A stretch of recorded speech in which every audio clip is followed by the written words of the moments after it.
Stories of Futures Past presents 5 stories featuring Playing God. Mr. Spaceship by Philip K. Dick.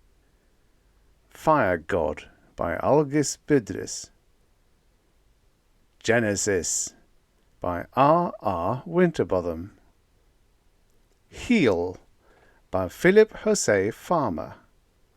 Shepherd of the Planets by Alan Mattox. Mr. Spaceship by Philip K. Dick. Originally published in Imagination Stories of Science and Fantasy, January 1953. Narrated by Trussel. Kramer leaned back. "You can see the situation. How can we deal with a factor like this? The perfect variable." Perfect? Prediction should still be possible. A living thing still acts from necessity, the same as inanimate material. But the cause-effect chain is more subtle. There are more factors to be considered. The difference is quantitative, I think. The reaction of the living organism parallels natural causation, but with greater complexity. Gross and Kramer looked up at the board plates suspended on the wall, still dripping, the images hardening into place. Kramer traced a line with his pencil. "See that? It's a pseudopodium. They're alive, and so far, a weapon we can't beat. No mechanical system can compete with that, simple or intricate. We'll have to scrap the Johnson control and find something else. Meanwhile, the war continues as it is. Stalemate, checkmate. They can't get to us, and we can't get through their living minefield." Kramer nodded. "It's a perfect defense for them, but there still might be one answer." "What's that?" "Wait a minute." Kramer turned to his rocket expert, sitting with the charts and files. "The heavy cruiser that returned this week. It didn't actually touch it, did it? It came close, but there was no contact." "Correct," the expert nodded. "The mine was 20 miles off. The cruiser was in space drive, moving directly toward Proxima, line straight, using the Johnson control, of course. It had deflected a quarter of an hour earlier for reasons unknown. Later it resumed its course. That was when they got it." "It shifted," Kramer said, "but not enough. The mine was coming along after it, trailing it. It's the same old story, but I wonder about the contact." "Here's our theory," the expert said. "We keep looking for contact, a trigger in the pseudopodium. But more likely we're witnessing a psychological phenomena, a decision without any physical correlative. We're watching for something that isn't there. The mine decides to blow up. It sees our ship, approaches, and then decides." "Thanks," Kramer turned to Gross. "Well, that confirms what I'm saying.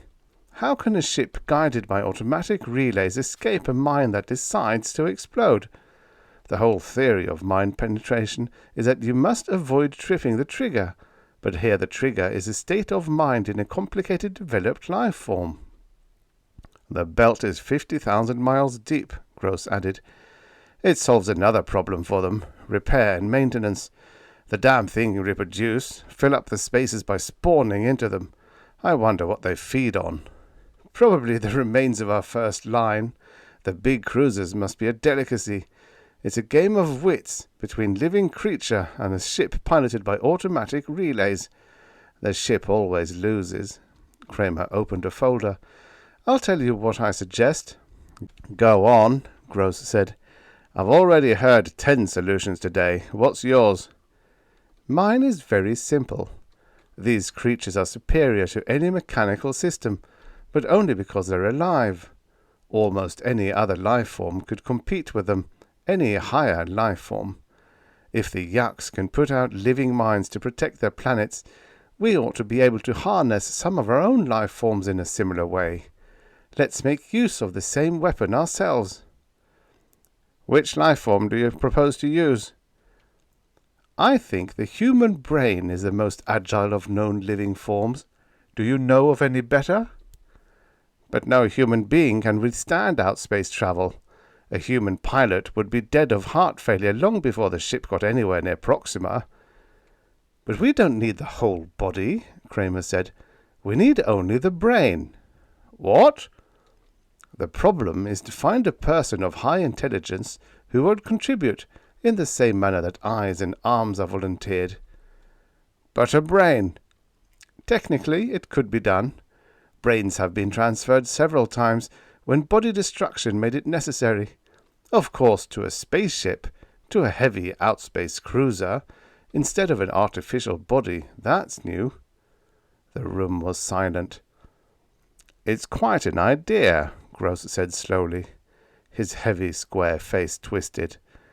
But even supposing it might work, the big question is, whose brain? It was all very confusing, the reasons for the war, the nature of the enemy. The Yacanae had been contacted on one of the outlying planets of Proxima Centauri. At the approach of the Terran ship, a host of dark, slim pencils had lifted abruptly and shot off into the distance. The first real encounter came between 3 of the Yuck pencils and a single exploration ship from Terra. No Terrans survived. After that, it was all-out war, with no holds barred. Both sides feverishly constructed defense rings around their system. Of the 2, the Yacanae belt was the better. The ring around Proxima was a living ring, superior to anything Terra could throw against it.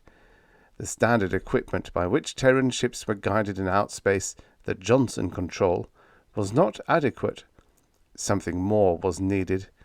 Automatic relays were not good enough. Not good at all, Kramer thought to himself as he stood looking down the hillside at the work going on below him. A warm wind blew along the hill, rustling the weeds and grass. At the bottom, in the valley, the mechanics had almost finished. The last elements of the reflex system had been removed from the ship and crated up. All that was needed now was the new core, the new central key that could take the place of the mechanical system. A human brain. The brain of an intelligent, wary human being. But would the human being part with it? That was the problem. Kramer turned. 2 people were approaching him along the road, a man and a woman. The man was gross, expressionless, heavy-set, walking with dignity. The woman was... He stared in surprise and growing annoyance.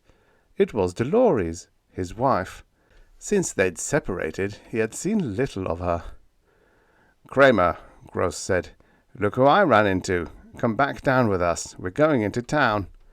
"Hello, Phil," Dolores said. "Well, aren't you glad to see me?" He nodded. "How have you been? You're looking fine." She was still pretty and slender in her uniform, the blue-grey of internal security, Gross's organization. "Thanks," she smiled. "You seem to be doing all right, too. Commander Gross tells me that you're responsible for this project, Operation Head, as they call it. Whose head have you decided on?" "That's the problem." Kramer lit a cigarette. "This ship is to be equipped with a human brain instead of the Johnson system. We've constructed special draining baths for the brain, electronic relays to catch the impulses and magnify them, a continual feeding duct that supplies the living cells with everything they need. But we still haven't got the brain itself," Gross finished. They began to walk back toward the car. "If we can get that, we'll be ready for the tests." "Will the brain remain alive?" Dolores asked. "Is it actually going to live as part of the ship?" "It will be alive, but not conscious. Very little life is actually conscious. Animals, trees, insects are quick in their responses, but they aren't conscious. In this process of ours, the individual personality, the ego, will cease. We only need the responsibility, nothing more." Dolores shuddered. "How terrible!" "In time of war, everything must be tried," Kramer said absently. "If one life sacrificed will end the war, it's worth it. The ship might get through. A couple more like it, and there wouldn't be any more war." They got into the car. As they drove down the road, Gross said, Have you thought of anyone yet? Kramer shook his head. That's out of my line. What do you mean? I'm an engineer. It's not in my department. But all this was your idea. My work ends there. Gross was staring at him oddly. Kramer shifted uneasily. Then who is supposed to do it? Gross said. I can have my organization prepare examinations of various kinds to determine fitness, that kind of thing. Listen, Phil, Dolores said suddenly. What? She turned toward him. I have an idea. Do you remember that professor we had in college, Michael Thomas? Kramer nodded. I wonder if he's still alive, Dolores frowned. If he is, he must be awfully old. Why, Dolores? Gross asked. Perhaps an old person who didn't have much time left, but whose mind was still clear and sharp. Professor Thomas? Kramer rubbed his jaw. He certainly was a wise old duck, but could he still be alive? It must have been 70 then. We could find that out, Gross said. I could make a routine check. What do you think? Dolores said. If any human mind could outwit those creatures. I don't like the idea, Kramer said. In his mind an image had appeared, the image of an old man sitting behind a desk, his bright, gentle eyes moving about the classroom, the old man leaning forward, a thin hand raised. Keep him out of this, Kramer said. What's wrong? Gross looked at him curiously. It's because I suggested it, Dolores said. No, Kramer shook his head. It's not that. I didn't expect anything like this. Somebody I knew. A man I studied under. I remember him very clearly. He was a very distinct personality. Good, Gross said. He sounds fine.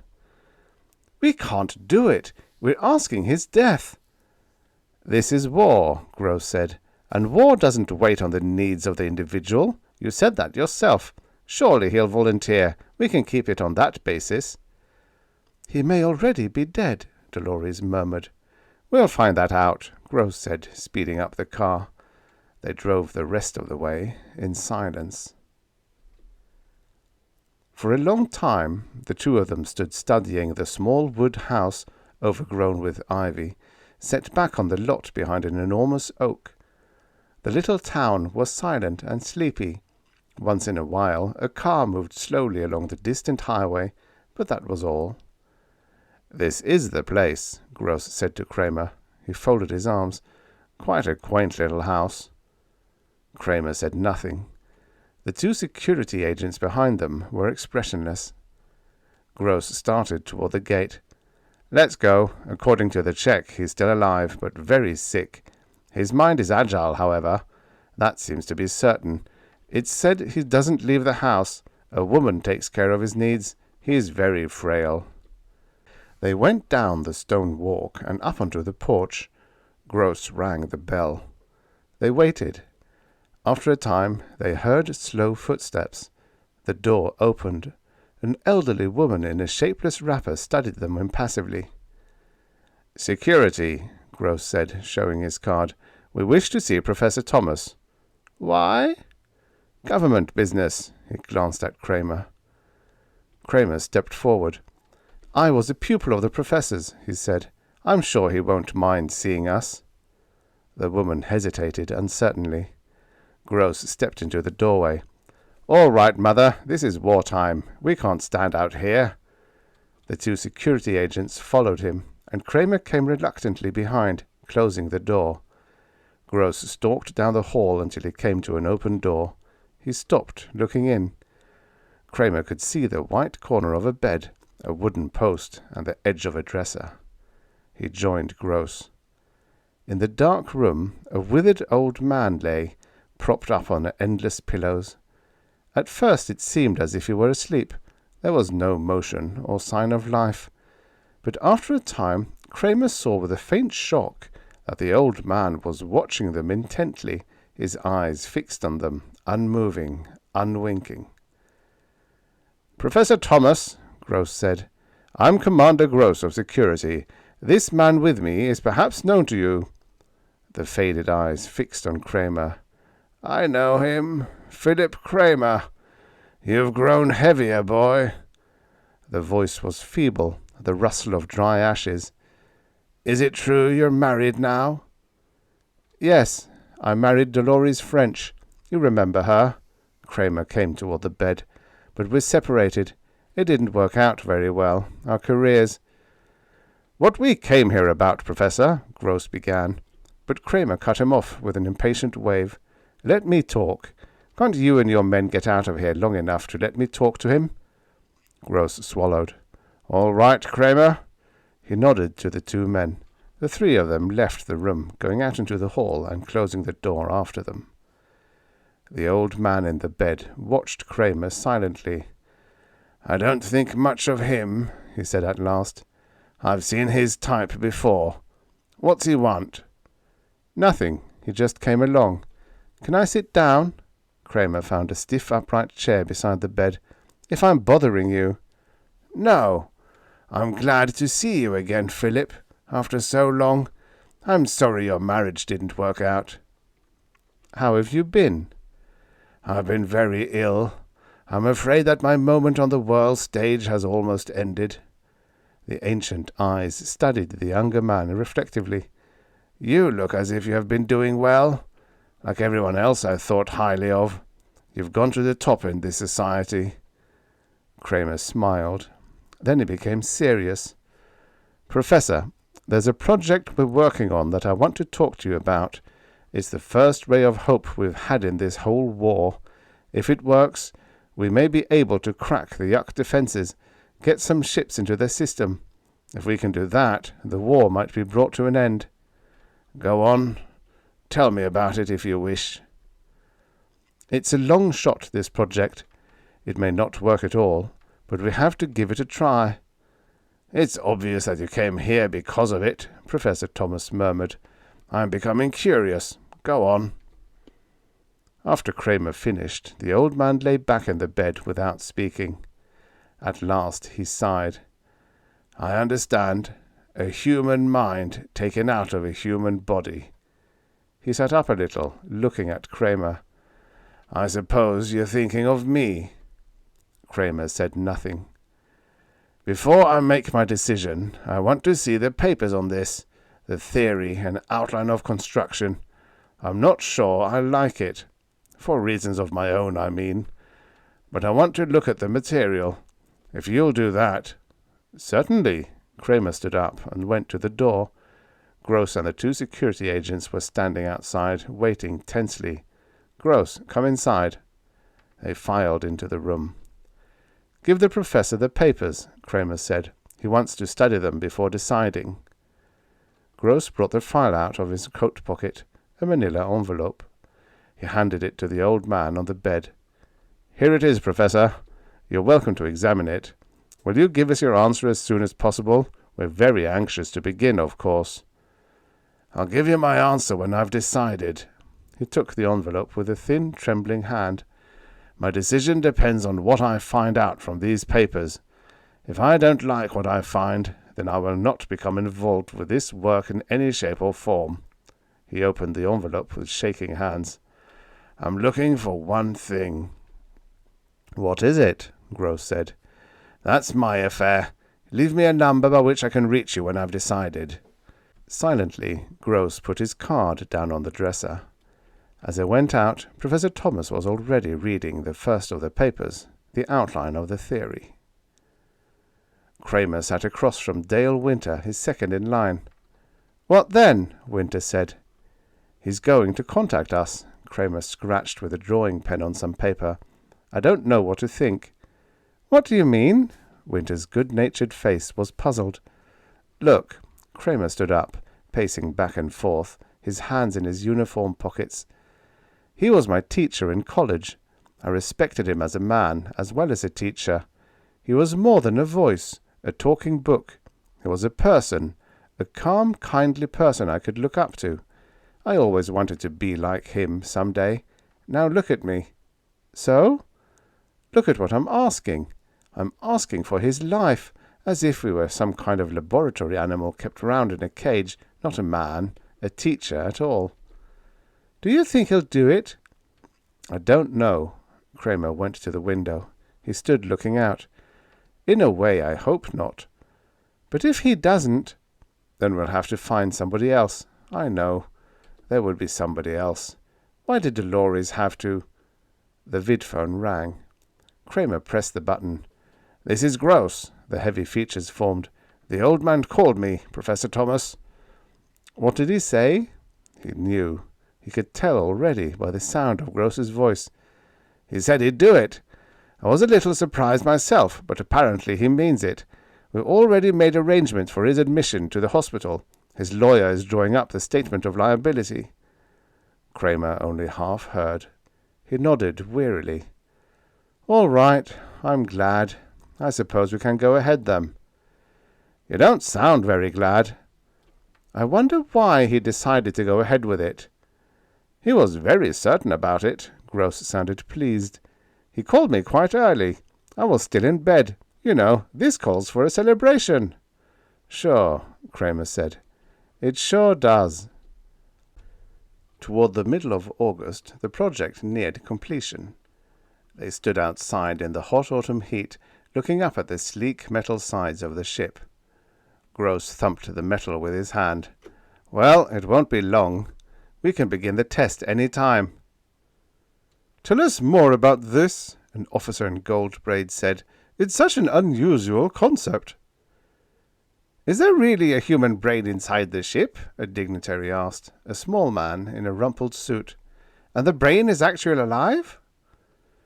Gentlemen, this ship is guided by a living brain instead of the usual Johnson relay control system. But the brain is not conscious. It will function by reflex only. The practical differences between it and the Johnson system is this.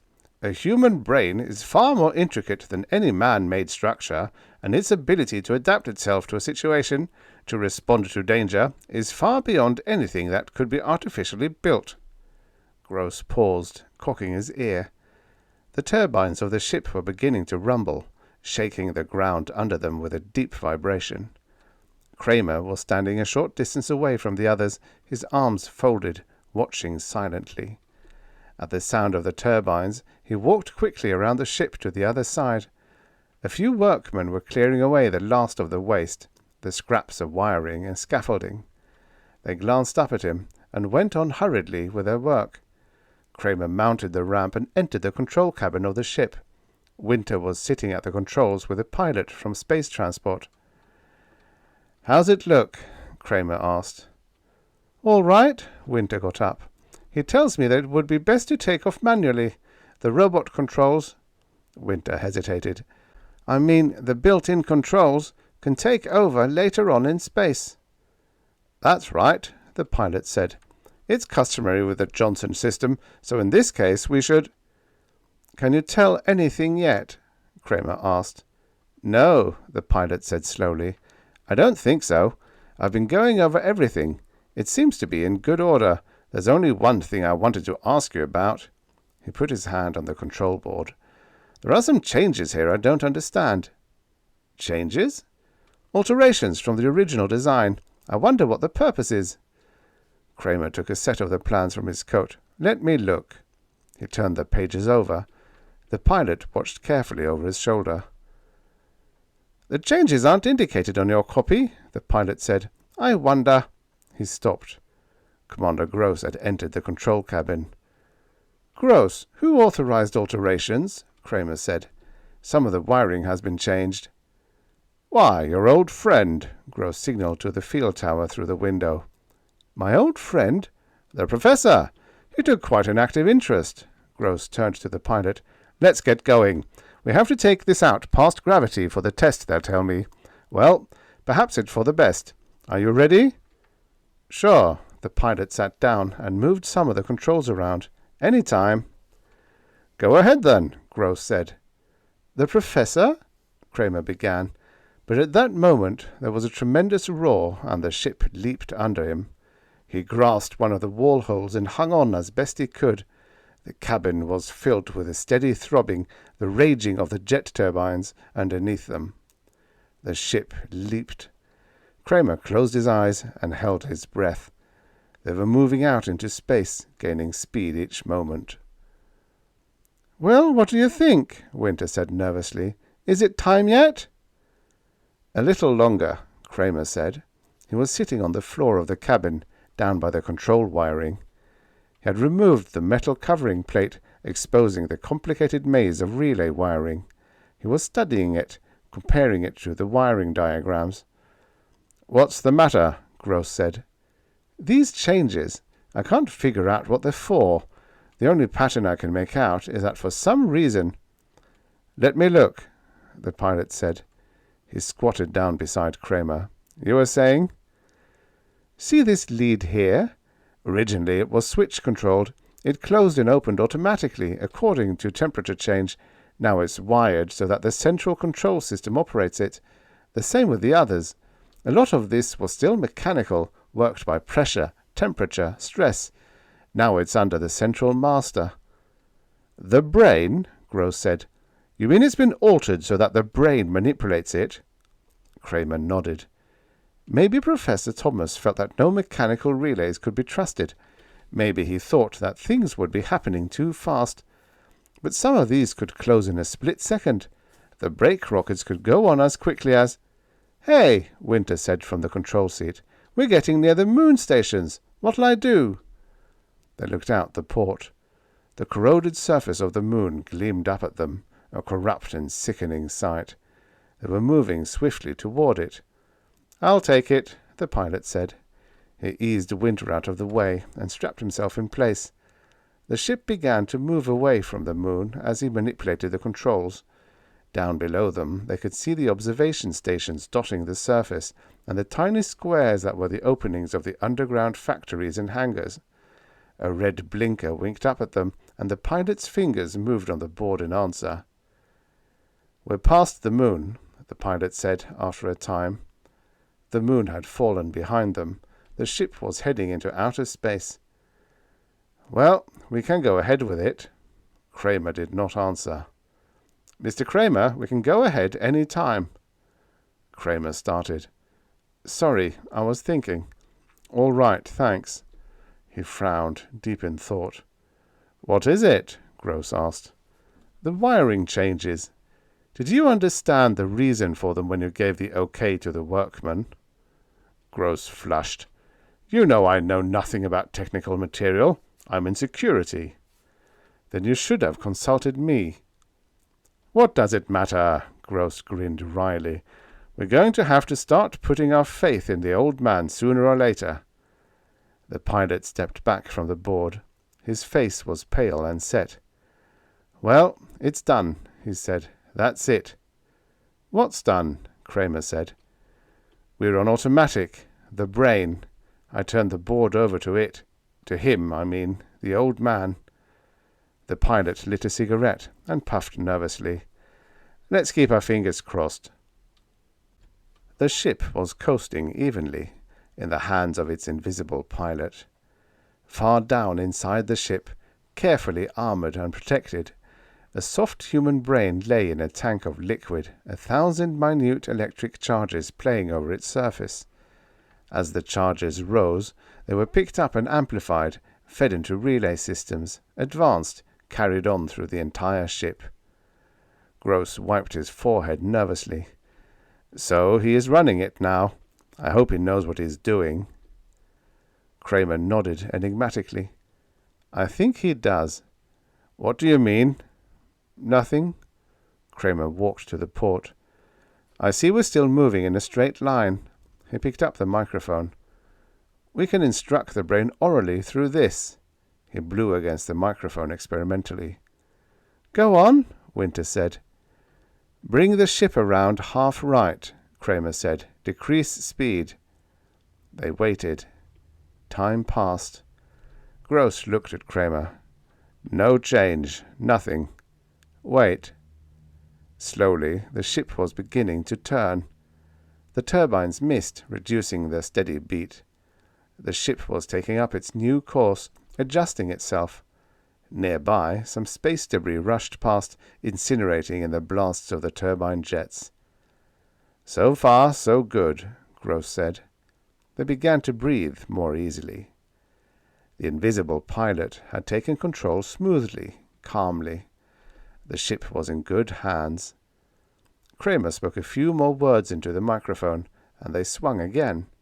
Now they were moving back the way they had come, toward the moon. "Let's see what he does when we enter the moon's pull," Kramer said. He was a good mathematician, the old man. He could handle any kind of problem. The ship veered, turning away from the moon. The great eaten-away globe fell behind them. Gross breathed a sigh of relief. "That's that." "One more thing." Kramer picked up the microphone. "Return to the moon and land the ship at the first space field," he said into it. "Good Lord," Winter murmured. "Why are you—" "Be quiet." Kramer stood, listening. The turbines gasped and roared as the ship swung full around, gaining speed. They were moving back toward the moon again. The ship dipped down, heading toward the great globe below. "We're going a little fast," the pilot said. "I don't see how we can put down at this velocity." The port filled up as the globe swelled rapidly. The pilot hurried toward the board, reaching for the controls. All at once the ship jerked. The nose lifted, and the ship shot out into space, away from the moon, turning at an oblique angle. The men were thrown onto the floor by the sudden change in course. They got to their feet again, speechless, staring at each other. The pilot gazed down at the board. "It wasn't me. I didn't touch a thing. I didn't even get to it." The ship was gaining speed each moment. Kramer hesitated. "Maybe you'd better switch it back to manual." The pilot closed the switch. He took hold of the steering controls and moved them experimentally. "Nothing." He turned around. "Nothing. It doesn't respond." No one spoke. "You can see what has happened," Kramer said calmly. "The old man won't let go of it now that he has it. I was afraid of this when I saw the wiring changes. Everything in this ship is centrally controlled, even the cooling system, the hatches, the garbage release. We're helpless." "Nonsense!" Gross strode to the board. He took hold of the wheel and turned it. The ship continued on its course, moving away from the moon, leaving it behind. "Release," Kramer said into the microphone. "Let go of the controls. We'll take it back. Release." "No good," the pilot said. "Nothing." He spun the useless wheel. "It's dead. Completely dead." "And we're still heading out," Winter said, grinning foolishly. "We'll be going through the first-line defense belt in a few minutes. If they don't shoot us down—" "We better radio back." The pilot clicked the radio to send. "I'll contact the main bases, one of the observation stations." "Better get the defense belt at the speed we're going. We'll be into it in a minute." "And after that," Kramer said, "we'll be in outer space. He's moving us toward outspace velocity. Is this ship equipped with baths?" "Baths?" Gross said. "The sleep tanks, for space drive. We may need them if we go much faster." "But good God, where are we going?" Gross said. Where's he taking us?" The pilot obtained contact. "This is Dwight on ship," he said. "We're entering the defense zone at high velocity. Don't fire on us." "Turn back," the impersonal voice came through the speaker. "You're not allowed in the defense zone." "We can't. We've lost control." "Lost control?" "This is an experimental ship." Gross took the radio. "This is Commander Gross, security. We're being carried into outer space. There's nothing we can do. Is there any way that we can be removed from this ship?" A hesitation. "We have some fast pursuit ships that could pick you up if you wanted to jump. The chances are good they'd find you. Do you have space flares?" "We do," the pilot said. "Let's try it." "Abandon ship?" Kramer said. "If we leave now, we'll never see it again." "What else can we do? We're gaining speed all the time. Do you propose that we stay here?" "No," Kramer shook his head. "Damn it, there ought to be a better solution." "Could you contact him?" Winter asked. "The old man? Try to reason with him?" "It's worth a chance," Gross said. "Try it." All right? Kramer took the microphone. He paused a moment. Listen, can you hear me? This is Phil Kramer. Can you hear me, Professor? Can you hear me? I want you to release the controls. There was silence. This is Kramer, Professor. Can you hear me? Do you remember who I am? Do you understand who this is? Above the control panel, the wall speaker made a sound, a sputtering static. They looked up. Can you hear me, Professor? This is Philip Kramer. I want you to give the ship back to us. If you can hear me, release the controls. Let go, Professor. Let go. Static. A rushing sound, like the wind. They gazed at each other. There was silence for a moment. It's a waste of time, Gross said. No, listen. The sputter came again. Then mixed with a sputter, almost lost in it, a voice came. Toneless, without inflection, a mechanical, lifeless voice from the metal speaker in the wall, above their heads. Is it you, Philip? I can't make you out. Darkness. Who's there? With you. It's me, Kramer. His fingers tightened against the microphone handle. You must release the controls, Professor. We have to get back to Terra. You must. Silence. Then the faint, faltering voice came again, a little stronger than before. Kramer, everything's so strange. I was right, though. Consciousness, result of thinking. Necessary result. Cognito ergo sum. Retain conceptual ability. Can you hear me? Yes, Professor. I altered the wiring. Control. I was fairly certain. I wonder if I can do it. Try. Suddenly, the air conditioning snapped into operation. It snapped abruptly off again. Down the corridor, a door slammed. Something thudded. The men stood listening. Sounds came from all sides of them, switches shutting, opening. The lights blinked off. They were in darkness. The lights came back on again, and at the same time the heating coils dimmed and faded. Good God, Winter said. Water poured down on them, the emergency firefighting system. There was a screaming rush of air. One of the escape hatches had slid back, and the air was roaring frantically out into space. The hatch banged closed. The ship subsided into silence. The heating coils glowed into life. As suddenly as it had begun, the weird exhibition ceased. I can do everything, the dry, toneless voice came from the wall speaker. It is all controlled. Kramer, I wish to talk to you. I've been thinking. I haven't seen you in many years. A lot to discuss. You've changed, boy. We have much to discuss. Your wife. The pilot grabbed Kramer's arm. There's a ship standing off our bow. Look. They ran to the port. A slender, pale craft was moving along with them, keeping pace with them. It was signal blinking.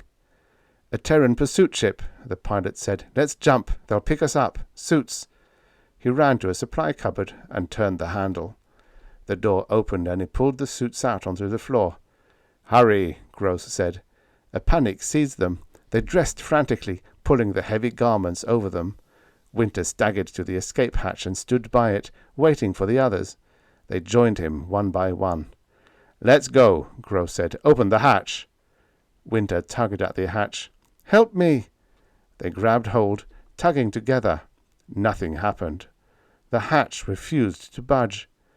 Get a crowbar, the pilot said. Hasn't anyone got a blaster? Gross looked frantically around. Damn it, blast it open. Pull, Kramer grated. Pull together. Are you at the hatch? The toneless voice came, drifting and eddying through the corridors of the ship. They looked up, staring around them. I sent something nearby, outside. A ship? You are leaving, all of you? Kramer, you are leaving too? Very unfortunate. I had hoped we could talk. Perhaps at some other time you might be induced to remain. Open the hatch, Kramer said, staring up at the impersonal walls of the ship. For God's sake, open it. There was silence, an endless pause. Then, very slowly, the hatch slid back. The air screamed out, rushing past them into space. One by one they leaped, one after the other, propelled away by the repulsive material of the suits. A few minutes later they were being hauled aboard the pursuit ship. As the last one of them was lifted through the port, their own ship pointed itself suddenly upward and shot off at tremendous speed. It disappeared. Kramer removed his helmet, gasping. Two sailors held on to him and began to wrap him in blankets. Gross sipped a mug of coffee, shivering. "It's gone," Kramer murmured. "I'll have an alarm sent out," Gross said. "What's happened to your ship?" a sailor asked curiously. "It sure took off in a hurry. Who's on it?" "We'll have to have it destroyed," Gross went on, his face grim. "It's got to be destroyed. There's no telling what he has in mind." Gross sat down weakly on a metal bench. "What a close call for us. We were so damn trusting." "What could he be planning?" Kramer said, half to himself. "It doesn't make sense. I don't get it." As the ship sped back toward the moon base, they sat around the table in the dining room, sipping hot coffee and thinking, not saying very much. "Look here," Gross said at last. "What kind of man was Professor Thomas? What do you remember about him?" Kramer put his coffee mug down. "It was 10 years ago. I don't remember much. It's vague." He let his mind run back over the years. He and Dolores had been at Hunt College together, in physics and the life sciences. The college was small and set back away from the momentum of modern life. He had gone there because it was his hometown, and his father had gone there before him. Professor Thomas had been at the college a long time, as long as anyone could remember. He was a strange old man, keeping to himself most of the time. There were many things that he disapproved of, but he seldom said what they were. "Do you recall anything that might help us?" Gross asked. "Anything that would give us a clue as to what he might have in mind?" Kramer nodded slowly. "I remember one thing." One day he and the professor had been sitting together in the school chapel, talking leisurely. "Well, you'll be out of school soon," the professor had said. "What are you going to do?" "Do? Work at one of the government research projects, I suppose." "And eventually? What's your ultimate goal?" Kramer had smiled. "The question is unscientific. It presupposes such things as ultimate ends. Suppose instead along these lines, then. What if there were no war and no government research projects? What would you do then?" "I don't know. But how can I imagine a hypothetical situation like that? There's been war as long as I can remember. We're geared for war. I don't know what I'd do. I suppose I'd adjust, get used to it." The professor had stared at him. "Oh, you do think you'd get accustomed to it, eh? Well, I'm glad of that. And you think you could find something to do?" Gross listened intently. "What do you infer from this, Kramer?" "Not much, except that he was against war." "We're all against war," Gross pointed out. "True. But he was withdrawn, set apart. He lived very simply, cooking his own meals. His wife died many years ago. He was born in Europe, in Italy. He changed his name when he came to the United States. He used to read Dante and Milton. He even had a Bible. Very anachronistic, don't you think?" "Yes, he lived quite a lot in the past. He found an old phonograph and records, and he listened to the old music. You saw his house, how old-fashioned it was." "Did he have a file?" Winter asked Gross. "With security, no, none at all. As far as we could tell, he never engaged in political work, never joined anything, or even seemed to have strong political convictions." "No," Kramer agreed. "About all he ever did was walk through the hills. He liked nature." "Nature can be of great use to a scientist," Gross said. "There wouldn't be any science without it." "Kramer, what do you think his plan is, taking control of the ship and disappearing?" Winter said. Maybe the transfer made him insane, the pilot said. Maybe there's no plan, nothing rational at all. But he had the ship rewired, and he had made sure that he would retain consciousness and memory before he even agreed to the operation. He must have had something planned from the start. But what? Perhaps he just wanted to stay alive longer, Kramer said. He was old and about to die, or what? Nothing. Kramer stood up. I think as soon as we get to the moon base, I'll make a vid call to Earth. I want to talk to somebody about this. Who's that? Gross asked. Dolores. Maybe she remembers something. That's a good idea, Gross said. Where are you calling from? Dolores asked when he succeeded in reaching her. From the moon base. All kinds of rumors are running around. Why didn't the ship come back? What happened? I'm afraid he ran off with it. He? The old man, Professor Thomas. Kramer explained what had happened. Dolores listened intently. How strange. And you think he planned it all in advance, from the start? I'm certain. He asked for the plans of construction and theoretical diagrams at once. But why? What for? I don't know.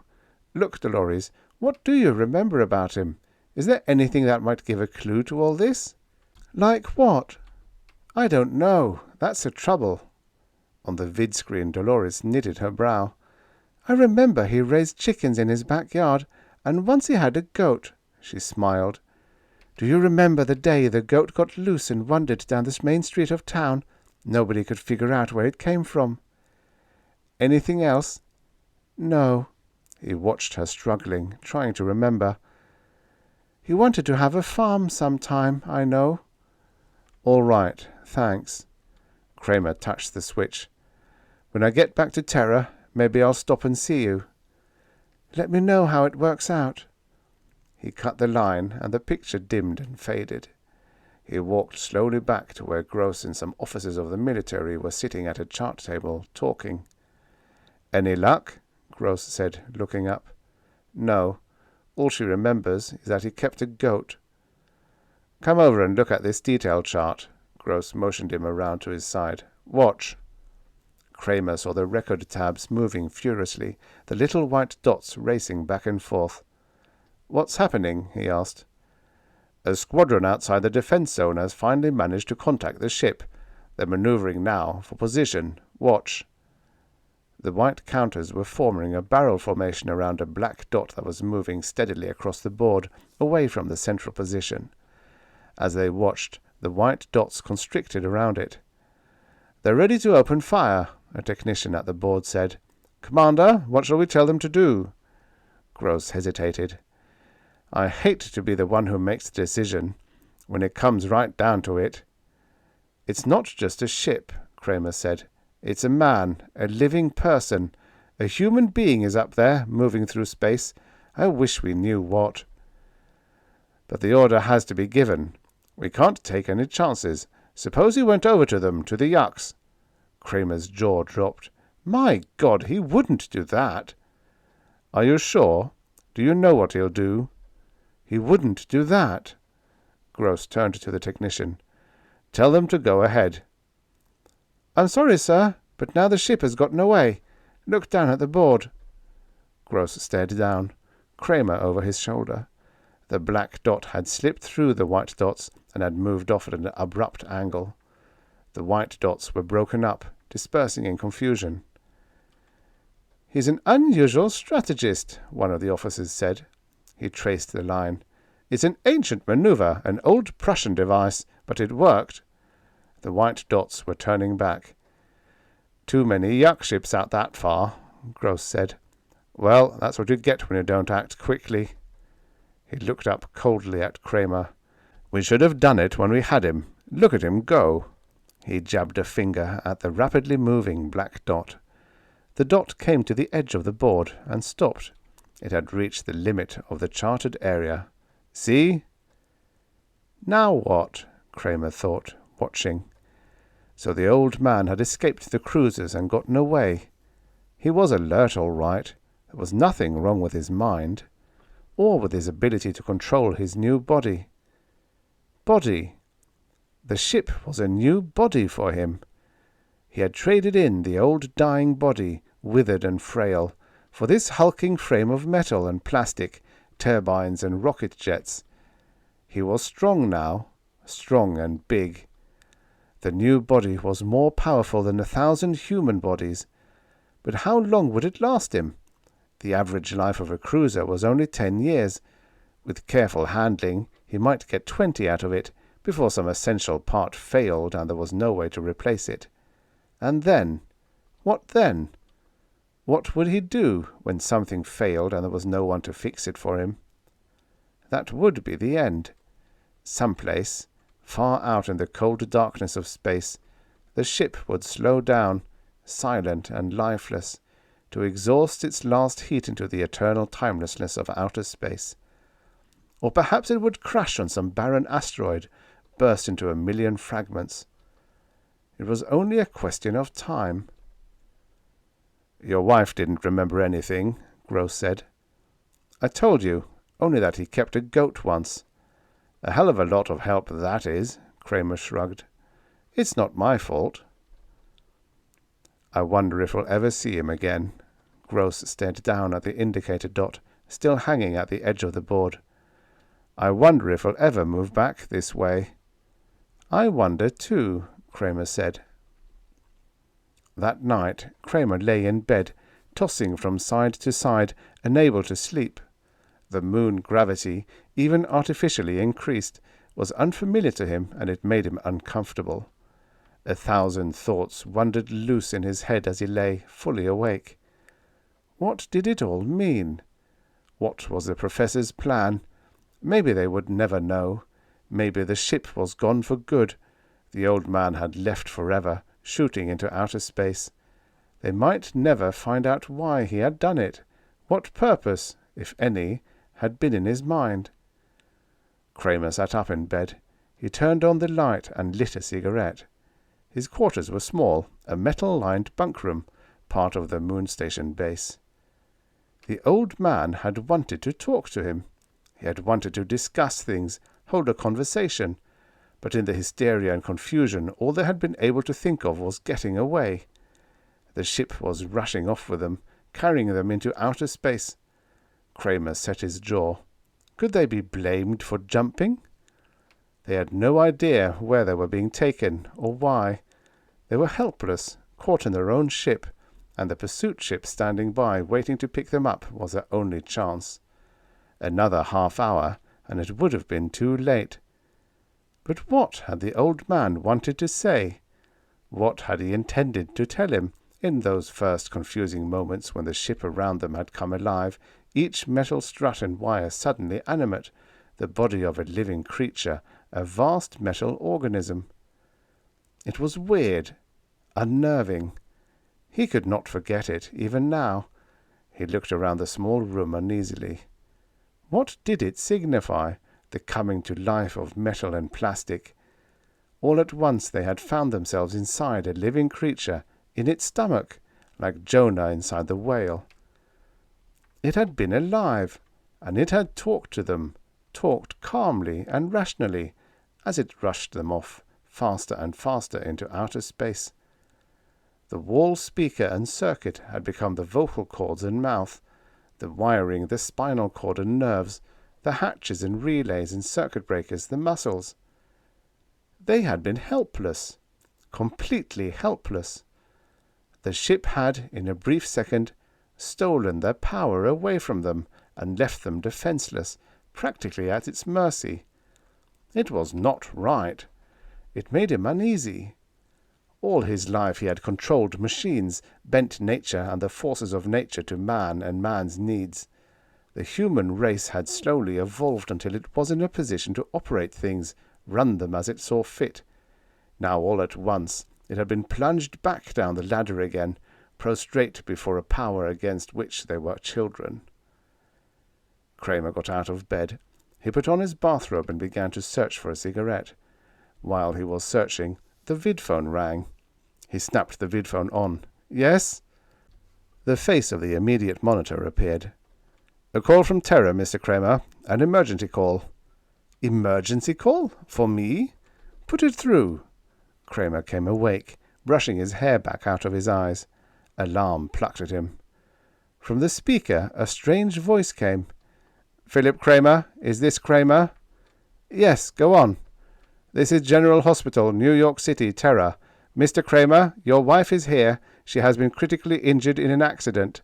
Your name was given to us to call. Is it possible for you to... How badly? Kramer gripped the vidphone stand. Is it serious? Yes, it's serious, Mr. Kramer. Are you able to come here? The quicker you can come, the better. Yes, Kramer nodded. I'll come, thanks. The screen died as the connection was broken. Kramer waited a moment. Then he tapped the button. The screen relit again. Yes, sir, the monitor said. Can I get a ship to Terra at once? It's an emergency. My wife... There's no ship leaving the moon for 8 hours. We'll have to wait till the next period. Isn't there anything I can do? We can broadcast a general request to all ships passing through this area. Sometimes cruisers pass by here returning to Terra for repairs. Will you broadcast that for me? I'll come down to the field. Yes, sir, but there may be no ship in the area for a while. It's a gamble. The screen died. Kramer dressed quickly. He put on his coat and hurried to the lift.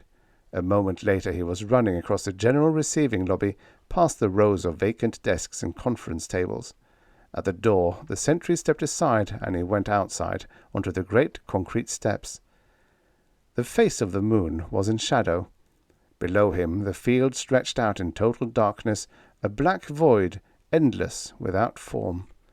He made his way carefully down the steps and along the ramp along the side of the field to the control tower.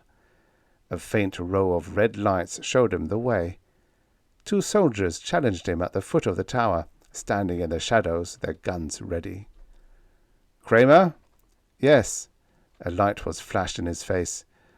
Your call has been sent out already. Any luck? Kramer asked. There's a cruiser nearby that has made contact with us. It has an injured jet and is moving slowly back toward Terra, away from the line. Good, Kramer nodded, a flood of relief rushing through him. He lit a cigarette and gave one to each of the soldiers. The soldiers lit up. Sir, one of them asked, is it true about the experimental ship? What do you mean? It came to life and ran off. No, not exactly, Kramer said. It had a new type of control system instead of the Johnson units. It wasn't properly tested. But, sir, one of the cruisers that was there got up close to it, and a buddy of mine says this ship acted funny. He never saw anything like it. It was like when he was fishing once on Terra in Washington State, fishing for bass. The fish were smart, going this way and that. Here's your cruiser, the other soldier said. Look. An enormous vague shape was setting slowly down onto the field. They could make nothing out but its row of tiny green blinkers. Kramer stared at the shape. Better hurry, sir, the soldiers said. They don't stick around here very long. Thanks. Kramer loped across the field toward the black shape that rose up above him, extended across the width of the field. The ramp was down from the side of the cruiser, and he caught hold of it. The ramp rose, and a moment later Kramer was inside the hold of the ship. The hatch slid shut behind him. As he made his way up the stairs to the main deck, the turbines roared up from the moon, out into space. Kramer opened the door to the main deck. He stopped suddenly, staring around him in surprise. There was nobody in sight. The ship was deserted. Good God, he said. Realization swept over him, numbing him. He sat down on a bench, his head swimming. Good God! The ship roared out into space, leaving the moon and Terra farther behind each moment. And there was nothing he could do. So it was you who put the call through, he said at last. It was you who called me on the vidphone, not any hospital on Terra. It was all part of the plan. He looked up and around him. And Dolores is really... Your wife is fine, the wall speaker above him said tonelessly. It was a fraud. I am sorry to trick you that way, Philip, but it was all I could think of. Another day and you would have been back on Terra. I don't want to remain in this area any longer than necessary. They have been so certain of finding me out in deep space that I have been able to stay here without too much danger. But even the purloined letter was found eventually. Kramer smoked his cigarette nervously. What are you going to do? Where are we going? First, I want to talk to you. I have many things to discuss. I was very disappointed when you left me along with the others. I had hoped that you would remain. The dry voice chuckled. Remember how we used to talk in the old days, you and I? That was a long time ago. The ship was gaining speed. It plunged through space at tremendous speed, rushing through the last of the defense zone and out beyond. A rush of nausea made Kramer bend over for a moment. When he straightened up, the voice from the wall went on. I'm sorry to step it up so quickly, but we are still in danger. Another few moments and we'll be free. How about yak ships? Aren't they out here? I've already slipped away from several of them. They're quite curious about me. Curious? They sense that I'm different, more like their own organic minds. They don't like it. I believe they will begin to withdraw from this area soon. Apparently they don't want to get involved with me. They're an odd race, Philip. I would have liked to study them closely, try to learn something about them. I'm of the opinion that they use no inert material. All their equipment and instruments are alive in some form or another. They don't construct or build at all. The idea of making is foreign to them. They utilize existing forms, even their ships. Where are we going? Kramer said. I want to know where you are taking me. Frankly, I am not certain. You're not certain? I haven't worked some details out. There are a few vague spots in my program still, but I think that in a short while I'll have them ironed out. What is your program? Kramer said. It's really very simple. But don't you want to come into the control room and sit? The seats are much more comfortable than that metal bench. Kramer went into the control room and sat down at the control board. Looking at the useless apparatus made him feel strange. What's the matter? The speaker above the board rasped. Kramer gestured helplessly. I'm powerless. I can't do anything, and I don't like it. Do you blame me? No, I don't blame you. But you'll get your control back soon. Don't worry. This is only a temporary expedient, taking you off this way. It was something I didn't contemplate. I forgot that orders would be given out to shoot me on sight. It was Gross's idea. I don't doubt that. My conception, my plan, came to me as soon as you began to describe your project, that day at my house. I saw at once that you were wrong. You people have no understanding of the mind at all. I realized that the transfer of a human brain from an organic body to a complex artificial spaceship would not involve the loss of the intellectualization faculty of the mind. When a man thinks, he is. When I realized that, I saw the possibility of an age-old dream becoming real. I was quite elderly when I first met you, Philip. Even then my lifespan had become pretty much to its end. I could look ahead to nothing but death, and with it the extinction of all my ideas. I had made no mark on the world, none at all. My students, one by one, passed from me into the world to take up jobs in the great research project, the search for better and bigger weapons of war. The world has been fighting for a long time, first with itself, then with the Martians, then with these beings from Proxima Centauri, whom we know nothing about. The human society has evolved war as a cultural institution, like the science of astronomy or mathematics. War is a part of our lives, a career, a respected vocation. Bright, alert young men and women move into it, putting their shoulders to the wheel as they did in the time of Nebuchadnezzar. It has always been so. But is it innate in mankind? I don't think so. No social custom is innate. There were many human groups that did not go to war. The Eskimos never grasped the idea at all, and the American Indians never took to it well.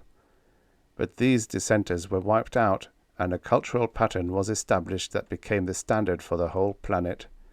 Now it has become ingrained in us. But if some place along the line some other way of settling problems had arisen and taken hold, something different than the massing of men and material to— "What's your plan?" Kramer said. "I know the theory. It was part of one of your lectures." "Yes, buried in a lecture on plant selection, as I recall. When you came to me with this proposition, I realized that perhaps my conception could be brought to life after all. If my theory were right, that war is only a habit, not an instinct, a society built up apart from terror with a minimum of cultural roots might develop differently. If it failed to absorb our outlook, if it could start out on another foot, it might not arrive at the same point to which we have come, a dead end, with nothing but greater and greater wars in sight, until nothing is left but ruin and destruction everywhere. Of course, there would have to be a watcher to guide the experiment at first. A crisis would undoubtedly come very quickly, probably in the second generation. Cain would arise almost at once. You see, Kramer, I estimate that if I remain at rest most of the time, on some small planet or moon, I may be able to keep functioning for almost 100 years. That would be time enough, sufficient to see the direction of the new colony. After that, it would be up to the colony itself. Which is just as well, of course. Man must take control eventually, on his own. 100 years, and after that they will have control of their own destiny. Perhaps I am wrong. Perhaps war is more than a habit. Perhaps it is a law of the universe that things can only survive as groups by group violence. But I'm going ahead and taking the chance that it is only a habit, that I'm right, that war is something we're so accustomed to that we don't realize it is a very unnatural thing. Now, as to the place, I'm still a little vague about that. We must find the place still. That's what we're doing now. You and I are going to inspect a few systems off the beaten path, planets where the trading prospects are low enough to keep Terran ships away. I know of one planet that might be a good place. It was reported by the Fairchild expedition in their original manual. We may look into that for a start. The ship was silent. Kramer sat for a time, staring down at the metal floor under him. The floor throbbed dully with the motion of the turbines. At last he looked up. "You might be right. Maybe our outlook is only a habit." Kramer got to his feet. "But I wonder if something has occurred to you." "What is that?" "If it's such a deeply ingrained habit, going back thousands of years, how are you going to get your colonists to make the break, leave Terra and Terran customs? How about this generation, the first ones, the people who found the colony? I think you're right that the next generation would be free of all this, but if there were he grinned, an old man above to teach them something else instead." Kramer looked up at the wall speaker. "How are you going to get the people to leave Terra and come with you, if by your own theory this generation can't be saved? It all has to start with the next." The wall speaker was silent. Then it made a sound, the faint, dry chuckle. "I'm surprised at you, Philip. Settlers can be found.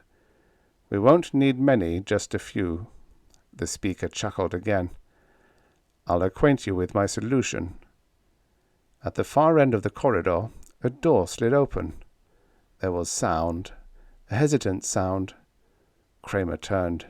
"Dolores!" Dolores Kramer stood uncertainly, looking into the control room. She blinked in amazement. "Phil, what are you doing here? What's going on?"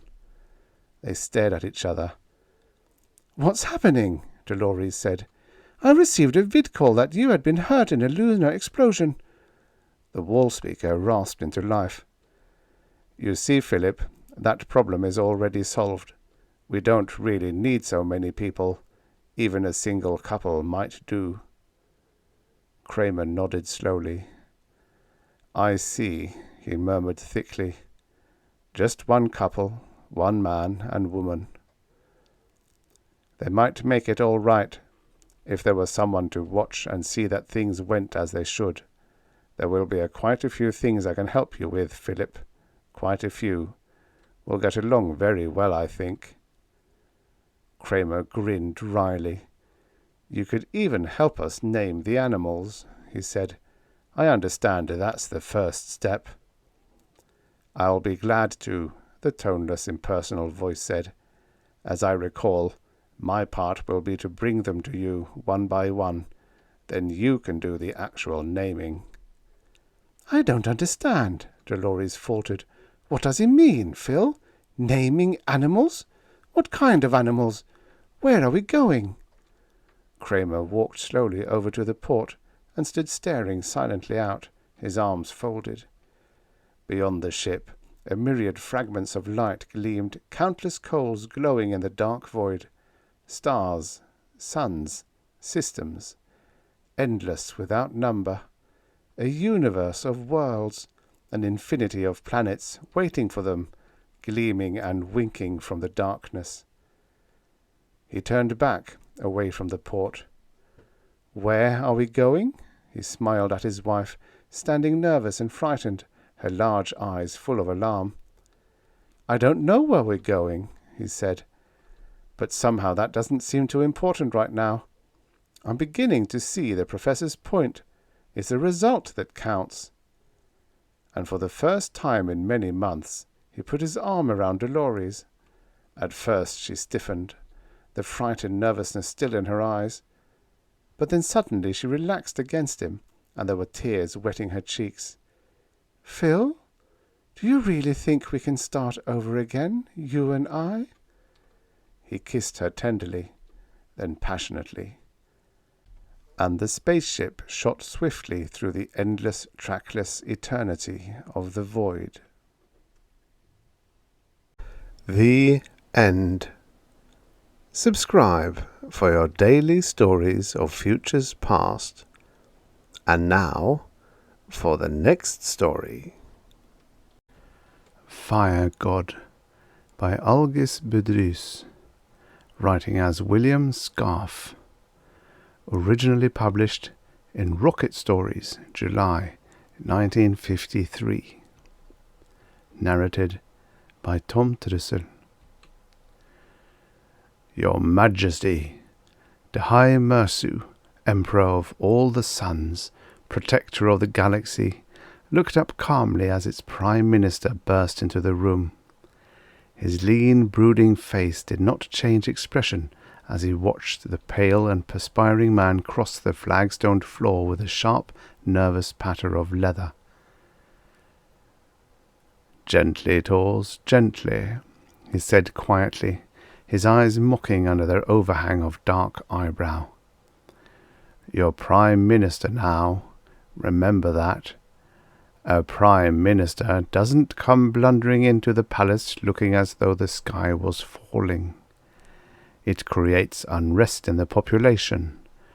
Try to remember that we're no longer a pair of obscure rabble-rousers trying to overthrow the crown. We are the crown now. Try to act like it. Dahai, the sky is falling, Tors burst out unheedingly.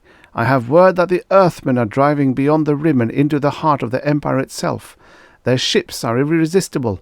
They're winning battle after battle, and the people are restless. They say it's time the false Emperor's rule was overthrown. Some of the garrisons are rebelling. Still, the Emperor's expression did not change. So, he said calmly, the Earthmen were not bluffing when they said they'd maintain the rights of the old Emperor. Yes, you said they wouldn't, Dahai. What are we going to do?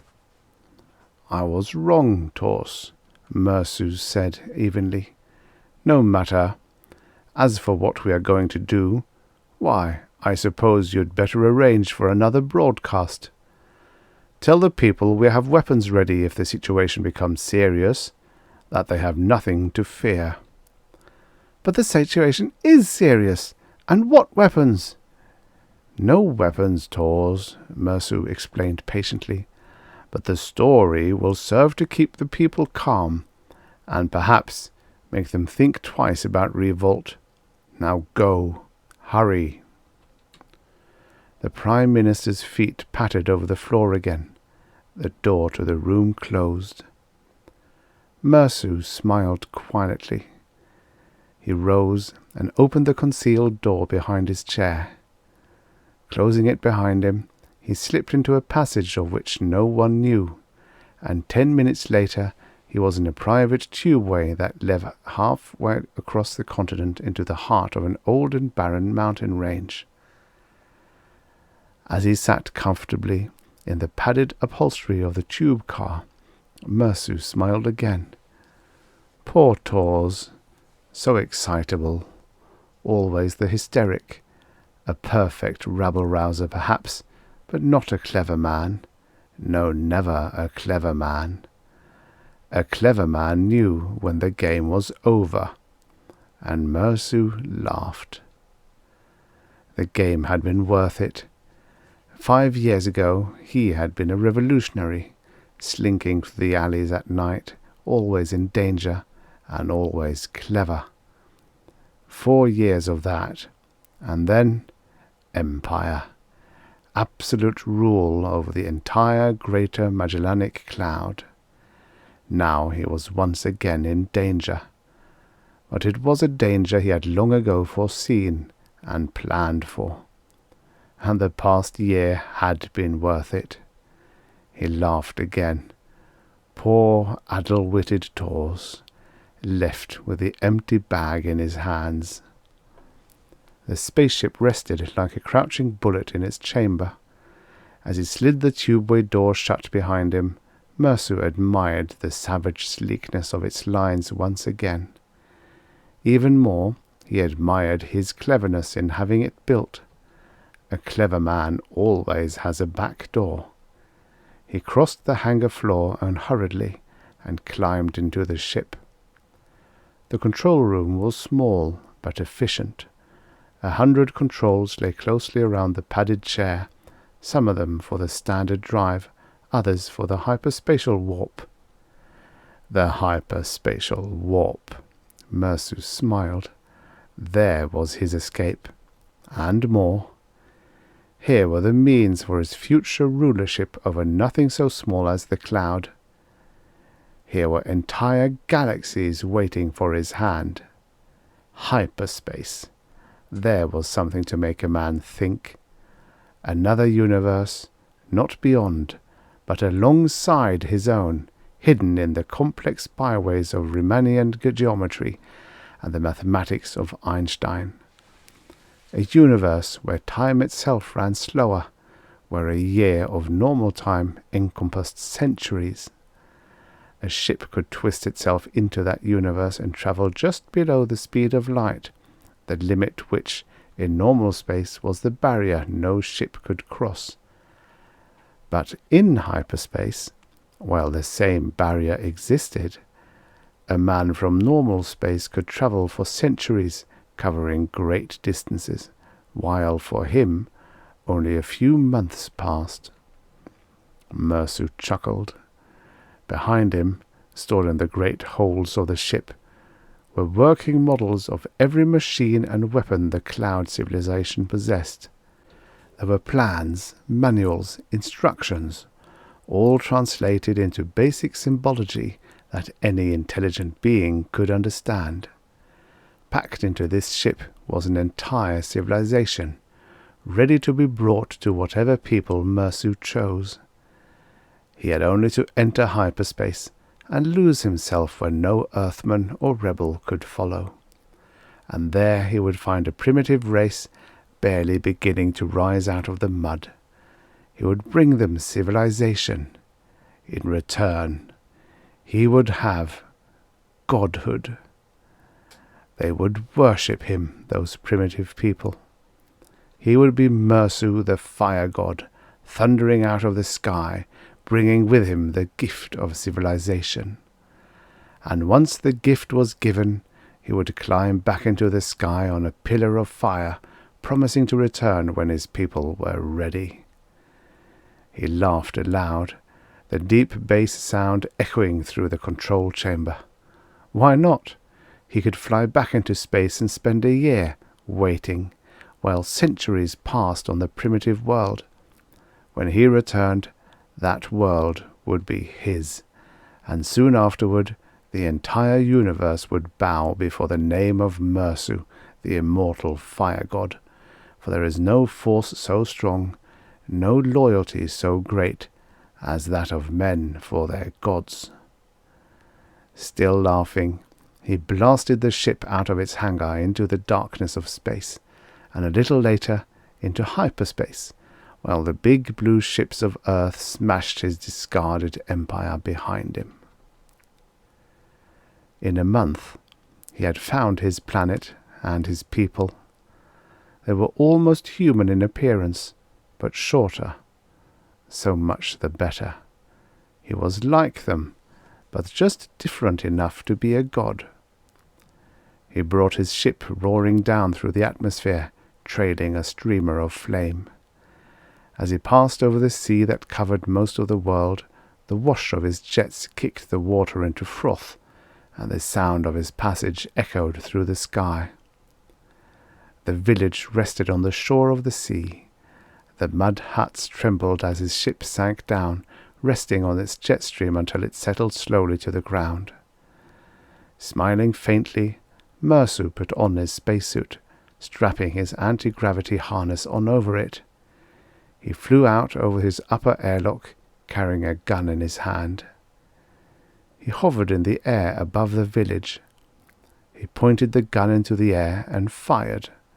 A cone of flame shot toward the sky.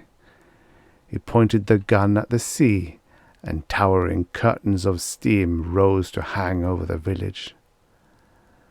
Mersu descended, and found his people grovelling in the mud. Weeks passed. A stream of men carried the ship's cargo into a great sprawling building that Mersu carved out of a stone cliff with a summer-topic cutter. The lintels of the building were sanctified with the blood of virgins. A new class of people arose in the village, the priests of Mersu, the fire god. And as the ship rose up into space again, on its journey back into the normal space where Mersu would wait his year and the centuries would pass for his people, the priests chanted over their altars. "He will return. Mersu goes to his kingdom in the sky, but he will return bearing flame in his hands. Mersu, the fire god, Mersu, the immortal bringer of fire, will return." And the centuries passed.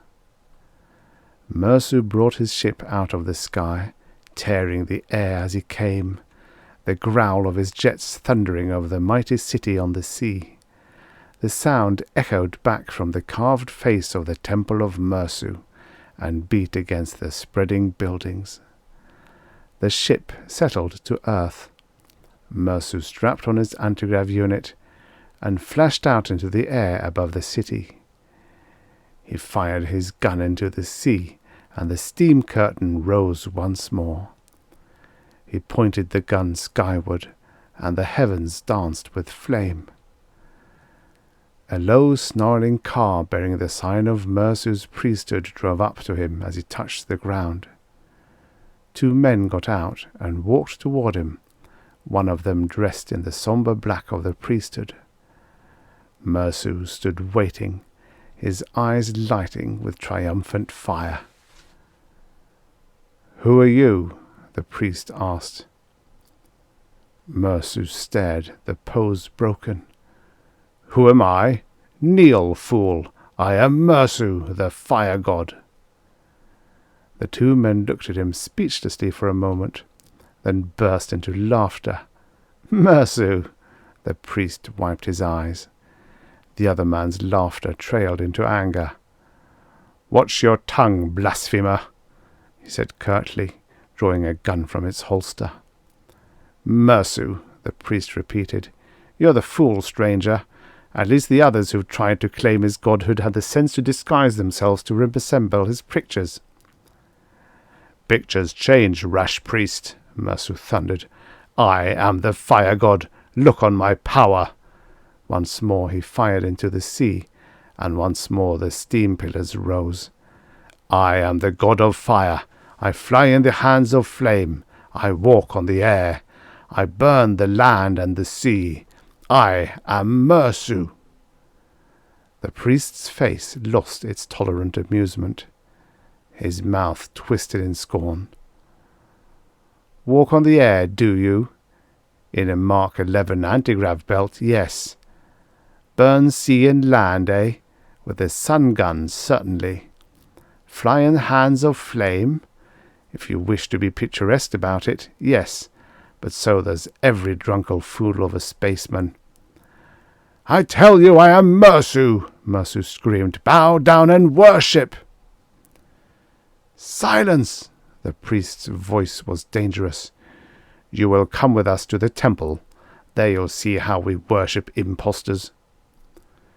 "I'll kill you!" Mersu shouted, raising his gun. The priest motioned with his hand. The man with him blew Mersu's head off. "Blasphemer!" The priest spat disdainfully, his voice filled with disgust. He and his retainer turned back to the car, leaving the body to be carted away later. Every evening at sunset, the priests of Mersu stand over their altars and intone the words, "He will return, Mersu the Firegod. Mersu, the immortal bringer of fire, will return." And the people of Mersu's world intone in reply, "He will return." Throughout the galaxies of hyperspace, wherever the men of Mersu's world may wander, there are other priests and other races that respond, but the ritual is always the same. He will return. And the city waits, the planet waits, and the other planets about the other stars through all the galaxies of hyperspace wait. They always will. The end. Subscribe for your daily stories of futures past. And now, for the next story. Genesis by R. Winterbotham. Originally published in Planet Stories, summer 1941. Narrated by Tom Trussel. The unreal silence of outer space closed in about the traveller. In front of the huge atom-powered space rocket hung the sun's dazzling disk, and behind, the pale silver face of the earth echoed the light. Captain Vic Arlen was a god in the heavens. Dave Macpherson, the engineer, was a demigod. And what was Harry Renzu? It was hard to call a great scientist a devil. There was Gil, neither god nor devil, only a poor, hideous, half-human slave that had been brought with Renzu to the Earth from a previous expedition to Venus. Captain Arlen quit trying to classify himself and his passengers. They were neither gods nor devils, not even men, taking the group as a whole. An ominous chill seemed to reach through the beryllium hull of the ship from outer space, caressing Arlen's backbone. A faint cry sounded in the passageway that led to the sleeping quarters behind the control room. The captain tripped the controls into neutral. The acceleration was complete, and from now until the braking rockets were fired, the craft would follow its carefully calculated orbit. Again came the cry, a groan of pain and a moaning sob. The captain strode into the passage. "Gil!" he called, recognizing the Venusian's hoarse voice. "Gil! What's the matter?" A repetition of the cry was the only answer.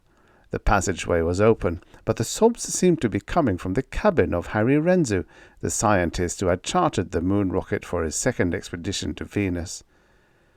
The captain paused before the cabin door, listening. The cry came again, and he pushed open the door. The hideous Venusian was on the floor, looking upward with his two light-sensitive eye glands at Renzu, who stood over him with an upraised cane. Gale's rubbery, lipless mouth was agape, revealing his long, sharp teeth. He had raised one of his long, rope-muscled arms to catch the descending blow. His hairless, leathery body trembled slightly with pain. "You dumb, dim-witted chunk of Venusian protoplasm!" Renzu snarled as he brought the cane crashing over the monster's shoulders. "When I want a thing done, I want it done!" Arlen pushed into the room and seized Renzu's arm before the scientist could strike again. "Hold on, Renzu," Arlen commanded, pushing the scientist back and seizing the cane. "Lay off! Can't you treat this miserable wretch with decency?" Renzu's face flushed angrily. His deep-set eyes burned with fury. "This is none of your affair," Renzu snapped. "Go back to your business of running this ship. I didn't hire you to run my business." "This may be your expedition," Arlen replied stubbornly. "But while we're in space, I'm the captain of this ship, and my orders are to be obeyed. My orders are to give this Venusian beast humane treatment." A whimpering sob broke from the throat of the brute on the floor.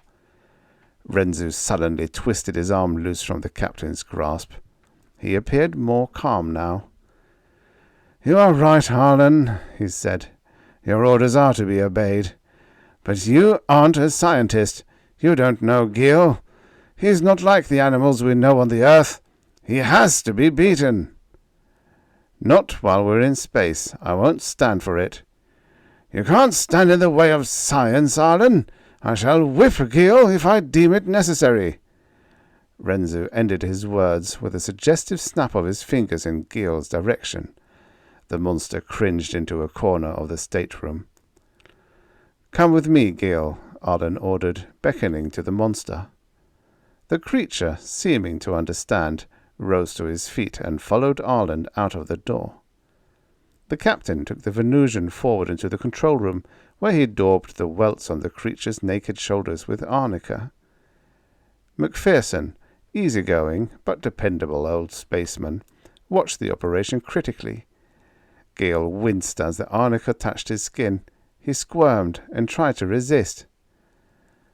"Hold on a minute, Cap," McPherson said. "Look at the right shoulder where you put the arnica. It's red and inflamed."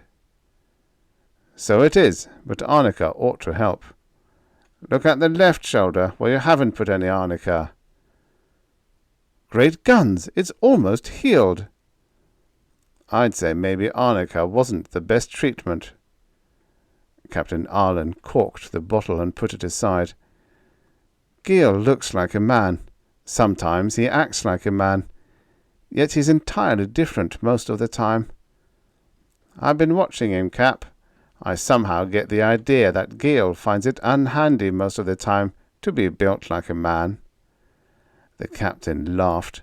He took Gil's arm and held it up. "Look at that.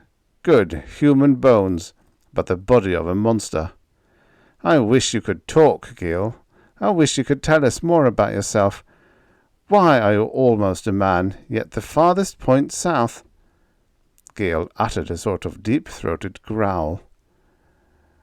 "Renzu says you can be vicious, that you're a killer at heart. Renzu said one of your kind killed Jimmy Brooks on the first expedition. You don't look like a killer. Brooks was a big man. You'd have a hard time killing him." Gil's sight glands stared from Arlen to McPherson. Arlen laughed and patted Gil's hairless head and pointed to a built-in seat in the corner. "You're welcome to stay here as long as you don't bother us," he said. Gil shuffled uneasily and whimpered, but he did not go to the seat. Instead, he turned and moved toward the door. The creature looked ridiculous, clad as he was only in a pair of Renzu's discarded trousers, which had been rolled at the bottom to fit his stubby legs. At the door, the Venusian hesitated and glanced back at the captain. Then he slowly turned and shuffled down the passageway. "Hey, you!" Captain Arlen shouted. "Come back here!" Gil did not stop. He was striding to Renzu's room. He pushed open the door. A fear for Renzu's safety rushed into the captain's mind. He ran after the creature and entered Renzu's cabin. But as he opened the door, he gasped in astonishment. Gil was crawling into a corner of the room, while Renzu stood nearby, laughing. "You see, Arlen," smiled Renzu, "I'm his master. He recognizes my authority and no one else's. He would not desert me, no matter how I treated him." Renzu picked up the cane that Arlen had tossed on the bunk a few minutes before. As the scientist shook the stick at Gil, Arlen thought he saw a look of satisfaction creep into the creature's face. "Just the same," Arlen said, "I can't stand your beating him. He may enjoy it. He may be a masochist at heart, but I won't stand for it." "Your mind is provincially human, Arlen," said Renzu. "When you look at Gil, you see the product of an entirely different evolution. You see a creature without emotions, without ethics. He's devoid of every terrestrial feeling, especially gratitude. He may even hate you for taking his side against me." There was a trace of bitterness in Renzu's voice. "I wouldn't be too sure, Renzu," Arlen said. "If the laws of physics apply on Venus as well as the Earth, why couldn't biological and psychological laws apply there also? Even the lowest of creatures show understandable reactions on Earth. Why not on Venus?" "Because Gil has been made differently," Renzu said, with a repulsive grin. Hour by hour, Captain Arlen watched Venus grow in size. The planet expanded from a glowing crescent to the size of the moon as seen from the Earth. Soon it floated large in space, filling half the sky ahead of the ship, a billowing, fluffy ball of shining clouds. Its surface was entirely obscured by its misty atmosphere.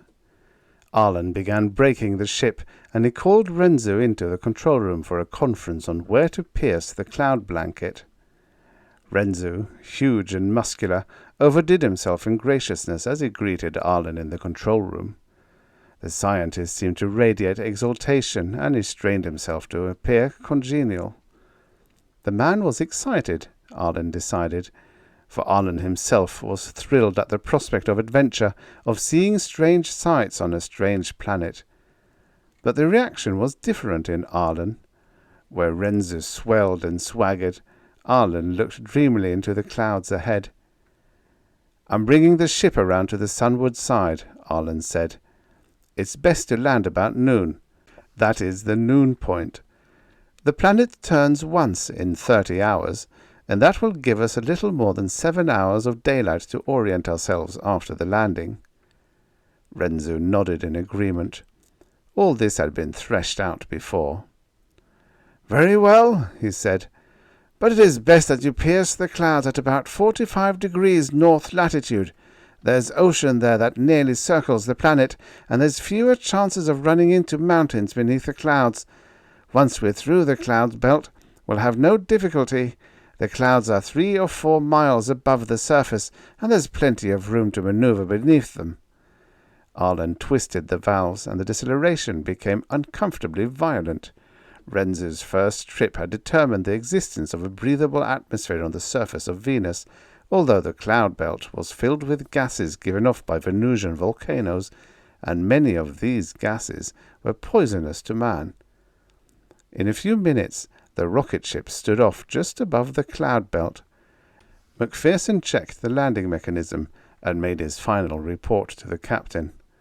Arlen checked the gravity gauge, which now would be used as an altimeter during the blind flying in the Venusian clouds. "Okay," Captain Arlen called. "Okay," echoed Macpherson. The traveller nosed downward into the rolling clouds, A whistling whine arose as the craft struck the atoms of the atmosphere. Repulsion jets set up their thunder, and the landing operation began. The ship settled slowly through the clouds. The mist completely obscured everything outside the craft, and Arlen flew blind, trusting his meteor detection devices to warn him of mountain peaks, which he feared, despite Renzu's assurance that there were no high ranges at this latitude. At last, the craft dropped through the wispy canopy to float serenely over a calm ocean which bulged upward toward them in the solar flood tide. To the northwest was a dim coastline. High mountains were faintly visible against the horizon. "Perfect," said Renzu. "That is my continent, our destination. Sail toward it."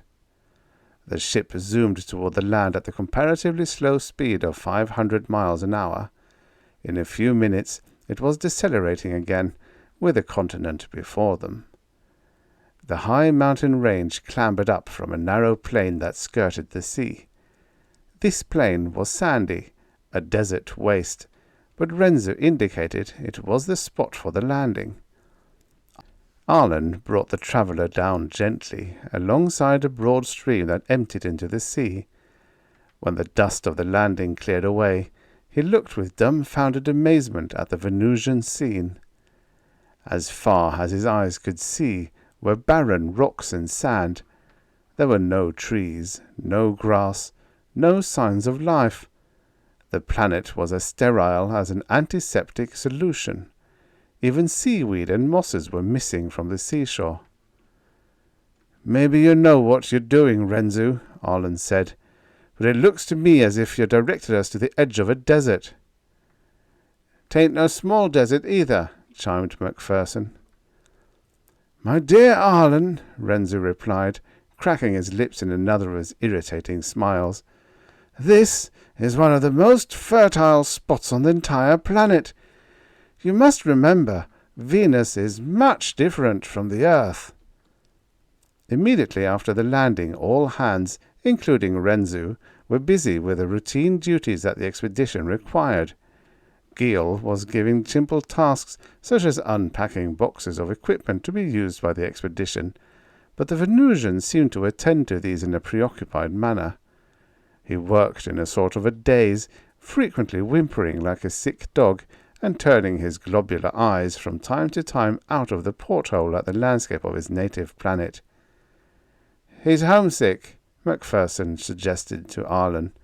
"But look, what's he got in his hand?" It was a long white bar of metal. Arlen quickly seized the bar and examined it. It was pure silver. Gil had been unpacking a box crowned with silver bars of assorted lengths and thicknesses, ranging from the size of small wire up to rods half an inch thick and a foot or more in length. A fortune in silver had been transported to Venus. "Well, that's Renzu's business, not mine," Arlen decided. He returned to his duties. There was much to do. The engines had to be recharged, preparatory for a quick takeoff, should conditions arise to make the planet untenable for Earthmen. Tests of the soil revealed utter sterility of all forms of life. It was baffling. Some sort of bacteria should have been in the soil, even though the place was only a desert. Arlen opened the arms chest and issued small but powerful atomic disintegrators to Macpherson, Renzu, and himself. He did not give Gil one of the weapons, for Gil did not appear to have the skill necessary to operate it. His uncanny ignorance was so obvious. The disintegrators were simple magnetic mechanisms capable of collapsing atoms of atmosphere and sending the resultant force of energy in a directed stream toward a target. Fire from disintegrators could melt large rocks almost instantly, and it could destroy any living creature known to man. Renzu strapped his weapon at his side and turned to Arlen. "I'm going outside for a walk with Gil," he said. "Gil seems nervous and uneasy. Perhaps his actions are due to his return to his native land. A walk might make him happier in his own peculiar way." Arlen nodded and went back to the control room to talk to Macpherson. He found the engineer looking out of a porthole. "Look," Macpherson said, pointing out the porthole. Trudging along the beach, carrying the case containing the silver rods, were Renzo and Gil. The Venusian was walking with difficulty, but as he faltered, Renzo would kick him unmercifully and force him on. "The devil!" Captain Arlen said. "He doesn't dare beat Gil when he knows I'm watching." Macpherson shook his head. "Maybe he's right, treating Gil that way," he said. "After all, Renzo is a scientist, and he knows more about Gil than we do. Maybe he's right in saying beating is the only treatment Gil understands. Besides, I don't know if I trust Gil. Since we've landed, he's acted like a tiger in a cage. Gil's a Venusian, and Venusians are supposed to have murdered Renzo's partner on the first expedition. But even the worst creature on Earth, except man perhaps, doesn't kill without a reason. And even man sometimes has a reason, when apparently he hasn't." Darkness descended rapidly on Venus, and Renzo did not return. The two spacemen decided it was unnecessary to stand guard and turned in. Renzo knew how to operate the space locks from the outside of the ship and could enter when he returned. Gil, whose clumsy fingers were too unwieldy even to operate a disintegrator gun, would not be able to operate the locks, nor would any creature like him.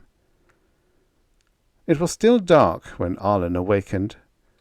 The long 15-hour Venusian night was completed, and still Renzo had not returned. The captain awakened Macpherson. They ate a light breakfast and did minor chores on the ship until daylight suddenly lighted the landscape.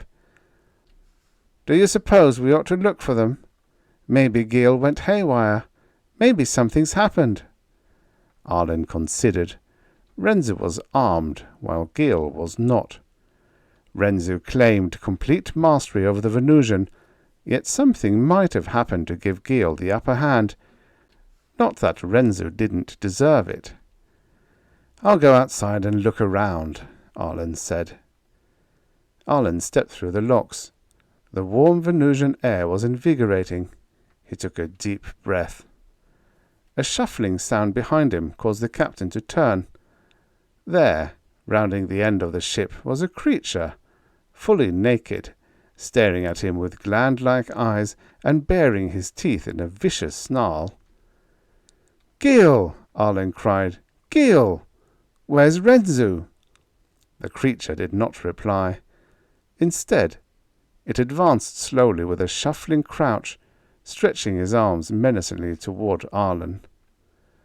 Arlen's hand went to his disintegrator. The creature resembled Gil, but it did not act like Gil. The captain's eyes swept over the animal again. No, it wasn't Gil. There were differences. It was another of Gil's race. Arlen hesitated to kill the creature. If there were a tribe of the creatures in the vicinity, such an act would arouse enmity. It would lead to complications that would endanger Renzo, who was away from the ship. Yet Arlen could not be sure what reaction would follow a slaying. Renzo had said that Venusians had no emotions in the sense that man has them. But Gil certainly had been nostalgic on the day before. That, at least, was understandable in a human sense. Arlen levelled his pistol. Suddenly another figure appeared. A low-voiced whine sounded as the second figure darted forward. It was the real Gil. He was still wearing Renzo's trousers. The first Venusian turned. He hesitated stupidly, undecided whether to continue his charge toward Arlen or to meet the foe who came from behind. Finally, the beast apparently decided that Arlen was the most tempting. The animal sprang at the captain. Arlen held his gun ready to fire, but the Venusian had acted with a swiftness that belied his clumsy appearance. Before Arlen could fire, a heavy rubbery arm crashed down on his skull. A meteor shower seemed to flash through Arlen's brain, and then darkness closed in about him as he tumbled to the sandy beach. Arlen opened his eyes. He had no way of telling how long he had lain on the ground. On Venus one never sees the sun. Daylight appears, and daylight fades, but there is no way of telling the time of day from the position of the sun overhead. The captain's head ached as he lifted himself from the ground. He shook his head to clear away the haze, and he stretched his arms to rise. His fingers struck something leathery and cold. There at his side lay the Venusian monster who had attacked him. A wave of nausea swept over him as he saw the lifeless body horribly mutilated and torn. The sandy soil of the beach was torn with the struggle that had taken place. Arlen forgot his aching head as he examined the dead Venusian. His disintegrator had not slain the Venusian. Clearly Gil had done the job. "So Gil came to my rescue," Arlen exclaimed. "Renzu must have been wrong. These Venusians do have gratitude." His eyes saw something else as they travelled over the body. Protruding from the body was a silver rod. Gingerly Arlen tried to pull the rod from the animal's body, but it would not budge. Was it a weapon? Arlen saw other rods sticking from the animal, covered with blood. All of them seemed firmly set in the body of the Venusian. Arlen looked behind him. The locks of the spaceship were open. He moved wearily to the door and stuck his head inside. "MacPherson!" he called. There was no answer. Arlen entered the ship. He carried his disintegrator in his hand. Venusians might have entered the ship ahead of him. Lights were still burning in the living quarters, but MacPherson was gone. Arlen moved on. He searched each cabin, but there was no sign of MacPherson until he reached the control room. There, furniture had been overturned, instruments smashed, and a pool of blood lay on the floor.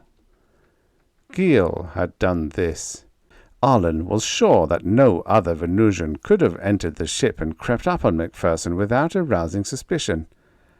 MacPherson's disintegrator lay on the floor beside the pool of blood, indicating that MacPherson had grown suspicious too late. The gun had not been discharged. The first thing Arlen had to do was to protect himself from further attack. He drew his own gun and closed the outer locks. The next thing would be to decide what had happened and what to do. Renzu probably had suffered the same fate as MacPherson, Arlen decided. He was alone, in a strange world, face to face with a race of man-killing monsters. The only thing in his favor was that one of these monsters had befriended him. But how long and how far could Arlen trust this friendship? There was, however, a chance that MacPherson or Renzu still might be living. He had to know for sure about this before he did anything else, and the only way to learn was to investigate. He left the ship, carefully closing the locks and fastening them behind him. He found many tracks leading away from the ship along the banks of the stream that flowed from the mountains. From among the tracks he picked out Renzu's boot prints. There were tracks of Gil going away, coming back, and going away again. He distinguished the two sets of Gil's prints leading toward the mountains by the fact that one set was more deeply imprinted in the moist sand than the other. Gil had been carrying MacPherson's body. But what was this? There was another set of tracks coming toward the spaceship. They were not Gil's prints, for they were 3-toed. Gil had 5 toes. Gil and the creature who had attacked Arlen were different. One had 3, the other 5 toes. Gil might not have rescued Arlen out of gratitude after all. A natural enmity might have existed between the two races of Venusians. Arlen's rescue might have been an accident. Arlen studied. There was something else that fitted into the picture. If he could fit it correctly, he would have the answer. Somehow, now, he doubted if Gil had rescued him out of gratitude, yet he doubted if the rescue had been purely accidental. Arlen returned to the spaceship and loaded a haversack with food. He was going into the mountains to get to the bottom of the mystery. He scribbled a note and left it in the control cabin in case Renzu or Macpherson returned, if either were alive. The captain followed the stream into a deep-walled canyon opening into the mountains. A short distance from the ship, he found Gil's discarded trousers, indicating beyond a doubt that the Venusian had come this way after Arlen had been knocked unconscious in the sand. A mile or so farther on, he saw a print where Gil had placed Macpherson on the ground. Then, a thrill of gratitude swept over Arlen. Another set of boot prints appeared on the trail. Macpherson was not dead. He was walking. The daylight was fading, and Arlen realized he would not have much more time to follow the tracks without the aid of his flashlight. The walls of the gorge were almost perpendicular now, and nearly a mile high on each side of the stream. The river boiled and churned over the barren rocks, but its movement was the only animation of the scene. Nowhere were the signs of life, excepting the footprints on the trail. At last, the trail forked upward from the stream, following a narrow ledge of rock along the canyon wall. The footprints of the slain Venusian now were wide apart and deeply imprinted in the sand, indicating that the creature had run rapidly down the path. "He probably spotted our ship landing and headed toward us right away," muttered Arlen. "His presence outside the craft may have been what made Gil so uneasy yesterday. Gil sensed an enemy near at hand. But this didn't seem to be the answer either." Beyond the next curve, the canyon walls slid back, and the ledge widened into a gentle slope leading to the top of the canyon. As Arlen climbed over the rim, he found himself on a plateau. It was dark now, but the place was lighted by a huge campfire not far away. Huddled around the campfire were 4 figures. In the still air of the night, Arlen heard guttural grunts of Venusians, and above these tones he heard the sharp voice of Harry Renzu issuing commands to these alien beasts. Arlen crept forward and concealed himself behind a rock. There were 3 Venusians. He saw something else, too. Macpherson, his head swathed in bandages, was sitting in the shadow of a huge square stone. Arlen watched. He could not hear Renzu's words, and he moved forward to obtain a better view, when his hand sank into a sticky mass of slime.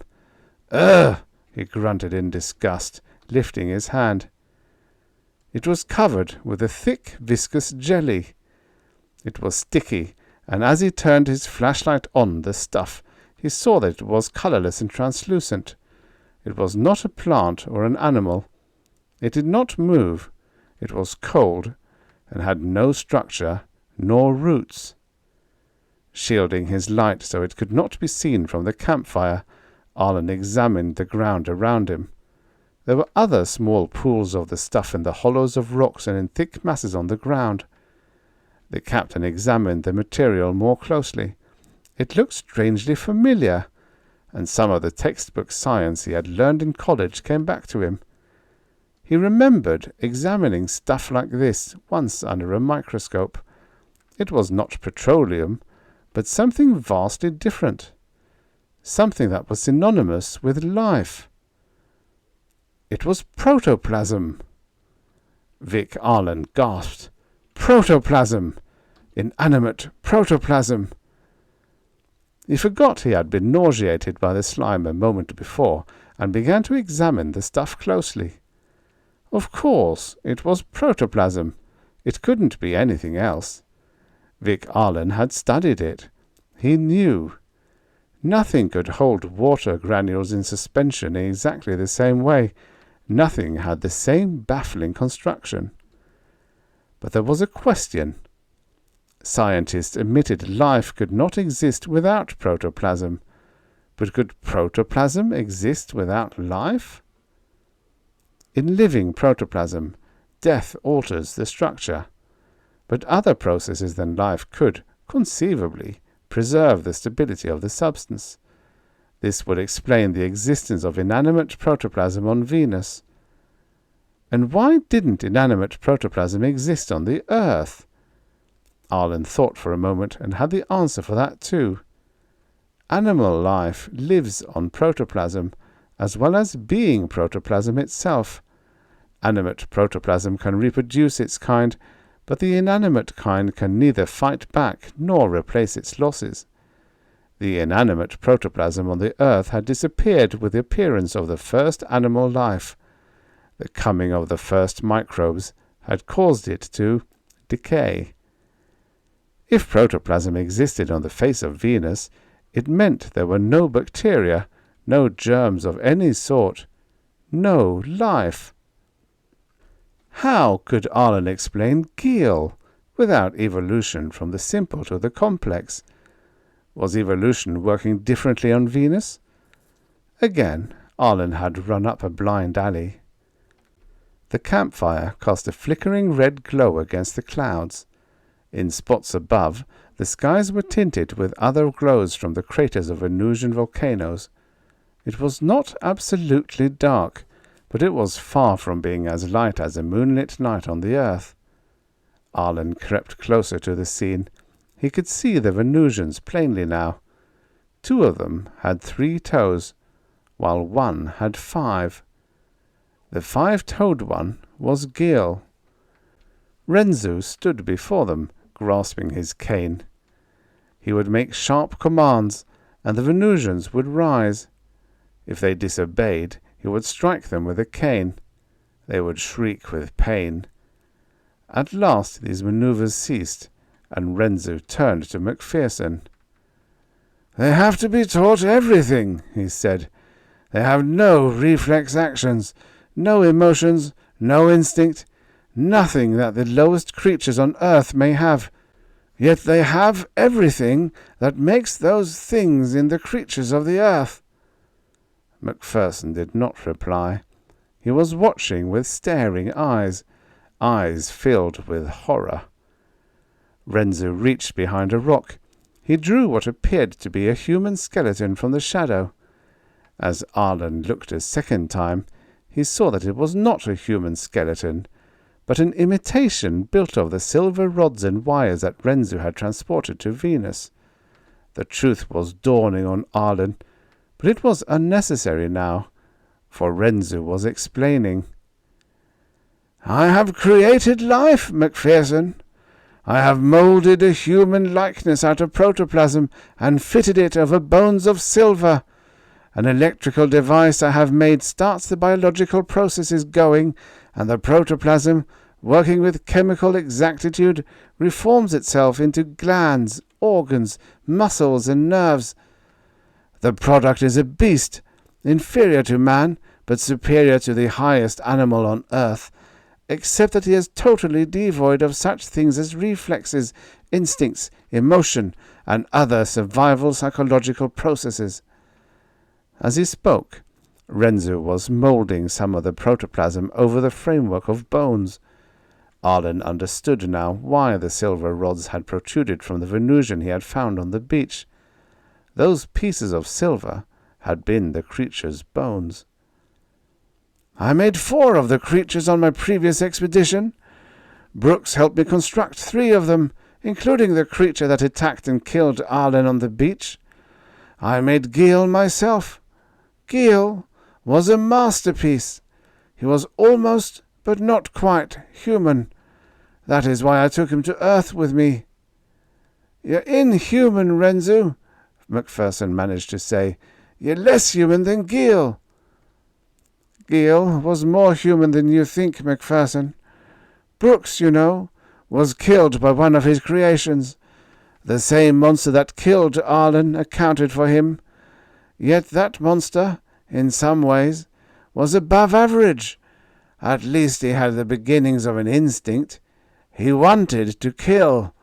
After Brooks was killed, I used his bones for Geel's skeleton." Arlen stared in speechless horror and amazement. "And that isn't all. I'm going to use Arlen's bones for a creature more human than Geel. Perhaps, Macpherson, your bones may be used for something greater still. I will make other men and women from silver wire and protoplasm, and create a race of Venusians that will bring life to this planet. Think of a planet that has evolution beginning with man and ending with something greater than man has ever dreamed. And I, Macpherson, will be the god of this race. Macpherson tried to rise, but Gil rose with a low-throated growl, and the spaceman sank back on the ground. Renzu had finished moulding the protoplasm over the silver bones. With the help of one of the Venusians, he lifted the still form into the air and placed it carefully inside the stone behind Macpherson. The stone had been hollowed to form a rock sarcophagus. Arlen saw in the firelight that electric wires ran from a small battery beside the box. Renzu touched the switch. There was a flash of blinding lights, and sparks flew over the box. Then Renzu turned off the current and opened the sarcophagus. He worked rapidly with his hands, and then stepped back, holding his cane before him. From the box emerged another Venusian, a replica of Gil's three-toed companions. For a moment the creature stood motionless, staring from the sight glands at his surroundings. Renzu struck the monster sharply with his cane. The brute moved. Again Renzu struck, and the creature moved. At last it seemed to understand. After Renzu struck it repeatedly, the beast got out of the box. Renzu belaboured his creation unmercifully with a cane. Each movement had to be directed. "They have to be taught everything," Renzu said. "They understand nothing but pain. I have to beat instincts and reflexes into their dumb brains, for they have no inherited ones." That also explained why Renzu was a complete master over Gil. The Venusian depended on Renzu for everything. So interested was Arlen watching Renzu train the newly made Venusian that the captain did not hear the scrape of a leathery hide on the rocks behind him. He was unaware of the danger until a ropey cord of some vile, repulsive tentacle seized him, pulled him off his feet to the ground, and dragged him toward the campfire. The rays of the firelight revealed Arlen's captor, a serpent as large as a python, which held him in the crushing folds of its body as it moved deliberately toward Renzu. Renzu was amazed at the sight of Arlen. "I thought you were dead," he gasped. "No," Arlen said. "Your creation didn't quite succeed in killing me." Renzu smiled. "But I see that you did bring your fine bones to me after all." He struck the serpent sharply with his cane, and the monster released his grip on Arlen. "The animal that caught you, Captain, was one of our first experiments. It was by charging a string of protoplasm with electricity that we discovered that we could make it live. The result was the pseudopython, who makes a good watchdog, if nothing else. It's entirely harmless, since it feeds entirely on inanimate protoplasm. Unfortunately for Brooks, it was this creature that caught him and held him while number 3, the Venusian, killed him." "It was deliberate murder," said Arlen. "Perhaps terrestrial law would define it as murder," Renzu said. "But here on Venus there is no law. It was a scientific experiment." "And you will murder Macpherson and me?" "I need your skeletons. They will be a fine heritage for future races of Venusians. Think how you and Macpherson will be glorified in Venusian mythology." Renzu's eyes were glowing in the firelight with madness. Arlen looked at the hideous Venusians seated nearby, watching idiotically. It was diabolical. "Now comes an important decision. Shall I use you or Macpherson first?" Macpherson closed his eyes. "The man's insane, Cap." Arlen looked about him. The python was nearby, coiled neatly beside a rock, ready to spring if he tried to escape. One of the Venusians rose and threw some shale on the fire. It was crude petroleum shale. An idea came to Arlen. If he could put out the fire, he might be able to escape in the darkness. Then Arlen remembered. His disintegrator was still in his pocket. Renzu, interested in his experiment, had forgotten to search him, believing perhaps that Arlen had been disarmed in the attack on the beach. Arlen was tempted to use the weapon now, and to blast Renzu and his hideous tribe of monsters out of existence. But to kill a man without giving him a chance was not Arlen's way of doing things. The Venusians, too, now had a right to live. Had they attacked, Arlen would not have hesitated to kill. But Arlen realized that the only vicious Venusian was dead. Perhaps Renzu himself had taught that single Venusian how to kill. "Macpherson," spoke Arlen, "are you all right? Did Gil hurt you?" "He bloodied my nose and knocked me out," Macpherson said. "He didn't mean to harm me. Gil really is gentle as a kitten." "I think I will use your bones first, Arlen," said Renzu. "You may sit down beside Macpherson. I may as well warn you that there is no chance of escape. The python guards the only way back, and my Venusians enjoy the creation of another of their kind. They won't let a chance to see it be spoiled." Renzu began filling some woven baskets with the inanimate protoplasm as Arlen sat down beside his companion. "Could you run for it if I knocked out the campfire?" Arlen asked. "I can run, but how will you knock out the fire?" Vic Arlen acted quickly. His hand brought the disintegrator out of his pocket, and he fired straight into the center of the campfire. The atomic blast instantly consumed the inflammable material in the fire, and the plateau was dark. "Run!" Arlen cried, "and look out for the python!" Arlen sprang forward. He heard the leathery scrape ahead of him. It was the serpent. He dodged back. Suddenly from behind came a hoarse cry. Arlen turned, ready to blast the Venusian that had shouted. But the Venusian did not attack. Instead, it darted forward, and with a flying leap it sprang upon the python. A roar came from the Venusian's throat. It was Gil. Arlen would have recognized the voice anywhere. The faint glow from the volcanoes showed him the edge of the plateau. Renzu was screaming behind him, and he heard the pad-pad of the running feet of the 3 remaining Venusians. But Arlen was clear, and Macpherson was running beside him.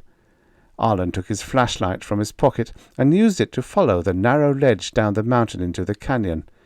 Behind the 2 men, sounds of pursuit grew fainter. "We're safe," Arlen said, slackening his pace. "Renzu won't follow us as long as he knows we're armed."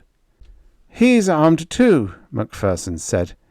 "He wants our bones too badly to use a disintegrator on us," Arlen laughed. The 2 men travelled on. The Venusian dawn came swiftly. "You see, Mac," Arlen went on, "we're not human beings to Renzu, but part of an experiment.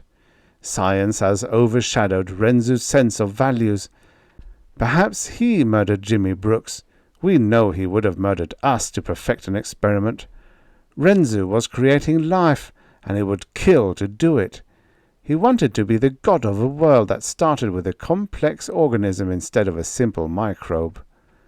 The only trouble is that the life lacked instincts, and it took terrestrial animals millions of years to acquire," Macpherson added.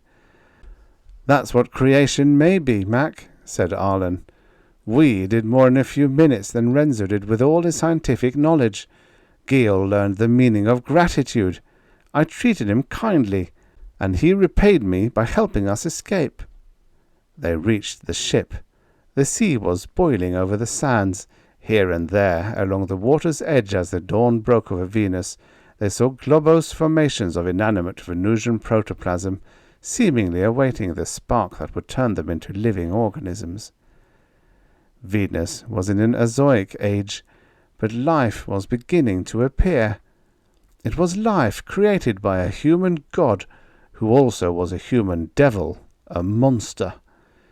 Future generations of Venusians might worship Harry Renzu, unknowing that it was the lowly Geel that brought the first worthwhile instinct to their race. Somewhere, far behind in the canyon, were 4 hideous monsters and a beast that resembled a serpent. This stampede of protoplasmic creation was led by its mad god, driven onward by the lust of this insane demiurge for the bones of his fellow deities. "Okay," said Arlen, priming the rockets. "Okay," shouted Macpherson. The traveller was ready to rocket home. The end. Subscribe for your daily stories of futures past. And now, for the next story. Heal by Philip José Farmer, originally published in If Worlds of Science Fiction, May 1960. Narrated by Tom Trussel. "Call me Zeus," said the director. "Zeus?" said his wife, a beautiful woman not over 1,000 years old. "What an egomaniac, comparing yourself to a god, even if he is the god of those savages." She gestured at the huge screen on the wall. It showed, far below, the blue sea, the black ships on the yellow beach, the purple tents of the Greek army, the broad brown plain, and the white towers of Troy. The director glared at her through hexagonal dark glasses and puffed on his cigar until angry green clouds rolled from it. His round bald head was covered by a cerise beret, his porpoise frame by a canary yellow tunic, and his chubby legs by iridescent green 4+. "I may not look like a god, but as far as my power over the natives of this planet goes, I could well be their deity," he replied. They spoke sharply to a tall, handsome blond youth who wore a crooked smile and bright blue and yellow tattoos spiraling around his legs and trunk. "Apollo, hand me the script." "Surely you're not going to change the script again?" said his wife.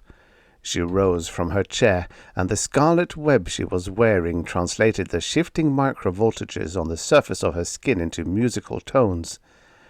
"I never change the script," said the director. "I just make the slight revisions required for dramatic effects."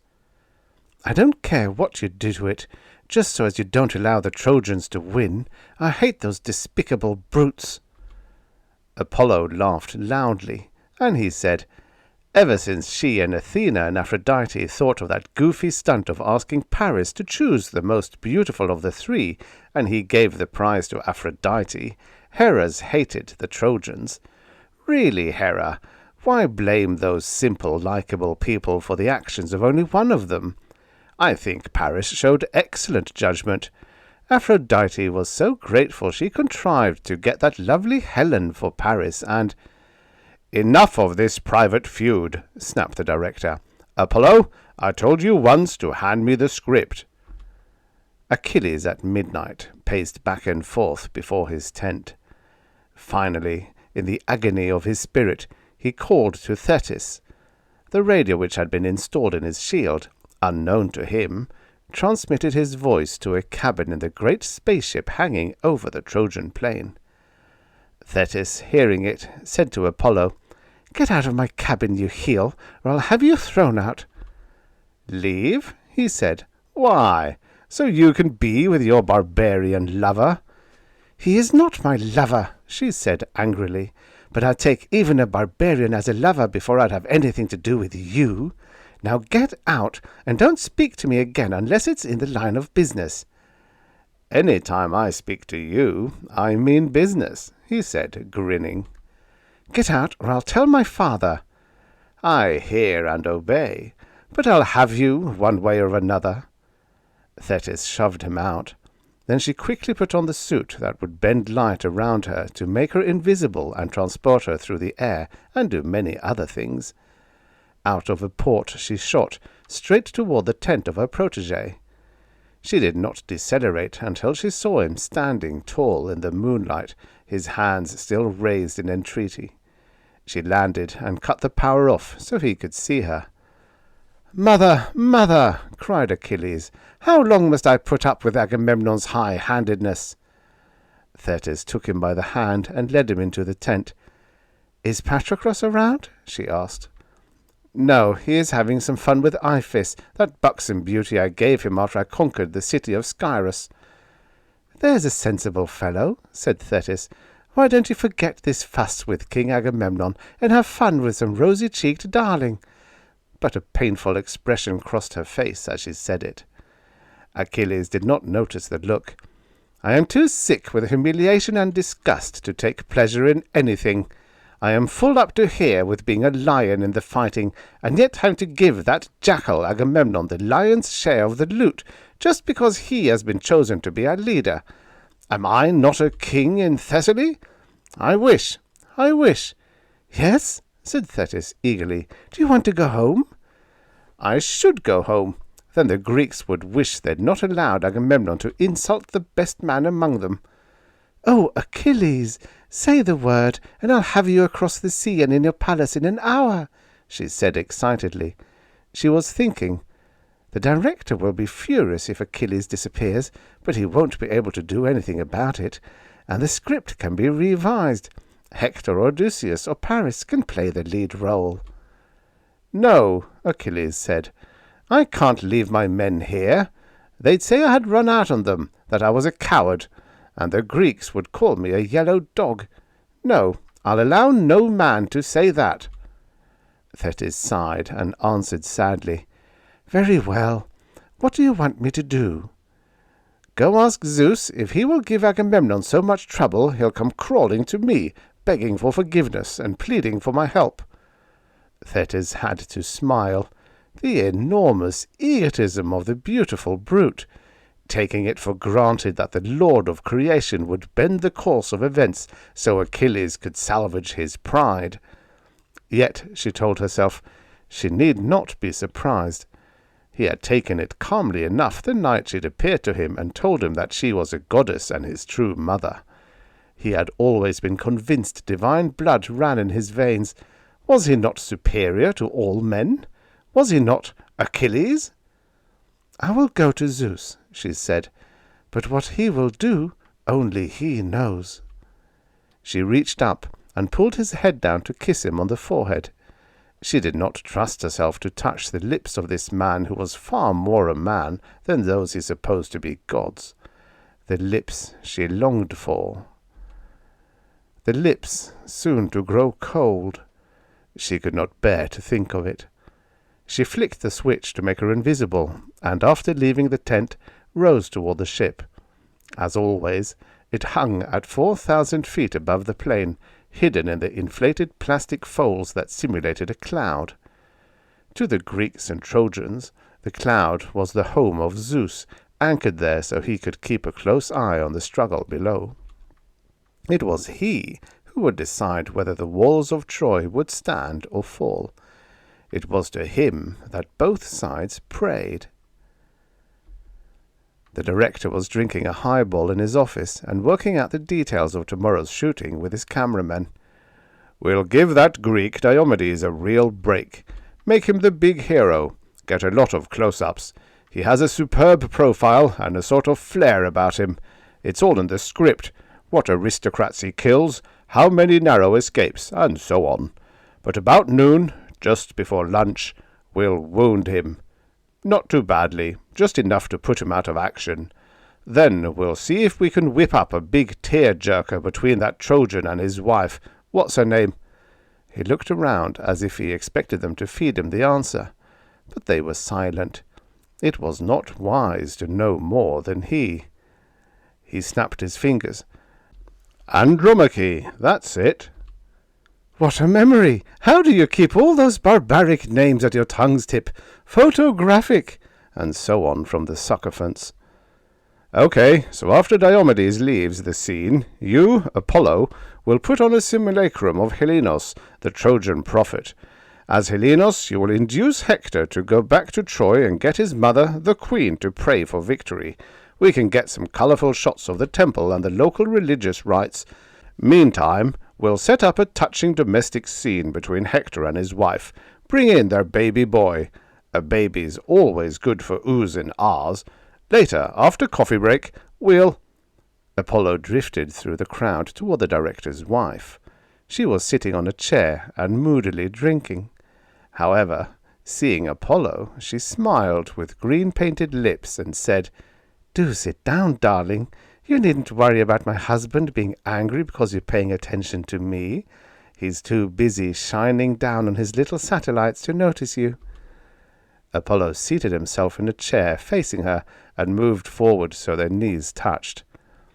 "What do you want now?" she said. "You only get lovey-dovey when you're trying to get something out of me." "You know I love only you, Hera," he said, grinning. "But I can't meet you as often as I'd like. Old Thunder and Lightning is too suspicious, and I value my job too much to risk it, despite my overwhelming passion for you." "Get to the point." "We're way over our budget and past our deadline. The shooting should have been finished 6 months ago. Yet old Fussy Britches keeps on revising the script and adding scene after scene. And that's not all. We're not going home when Troy does fall. The director's planning to make a sequel. I know because he asked me to outline the script for it. He got the male lead picked out. Foxy Grandpa Odysseus." Hera sat upright so violently she sloshed her drink over the edges of her glass. "Why, my brother means to kill Odysseus at the first opportunity. My brother is mad, absolutely mad about Athena, but he can't get to first base with her. She's got eyes only for Odysseus, though how could she take up with one of those stupid primitives I'll never understand." "Athena claims he has an intelligence equal to any of us," said Apollo. "However, it's not her, but Thetis I meant to discuss." "Is my stepdaughter interfering again?" "I think so. Just before this conference I saw her coming out of the director's room, tears streaming from her big cow eyes.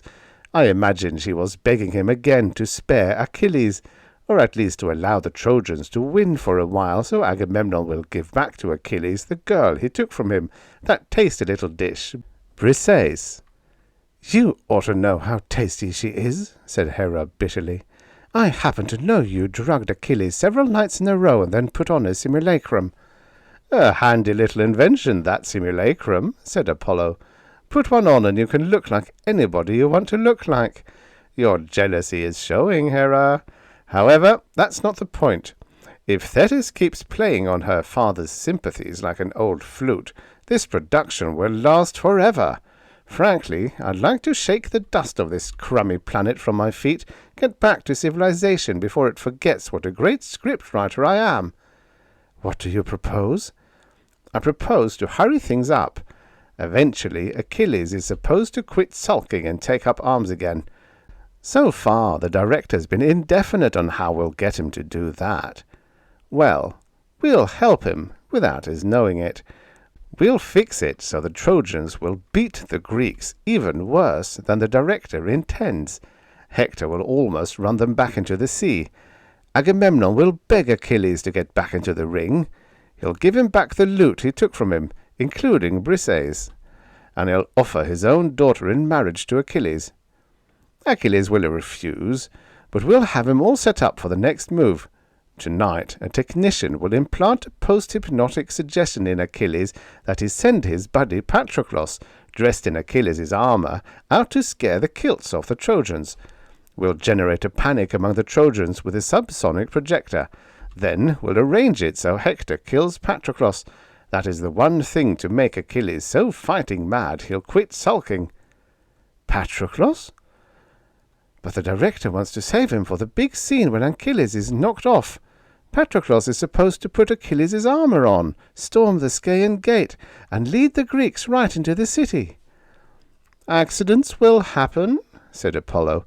"Despite what the barbarians think, we are not gods. Or are we? What do you say to my plan?" "If the director finds out we've tampered with the script, he'll divorce me, and you'll be blackballed in every studio from one end of the galaxy to the other." Apollo winked and said, I'll leave it to you to make old Stoop think Patroclus' death was his own idea. You have done something like that before, and more than once."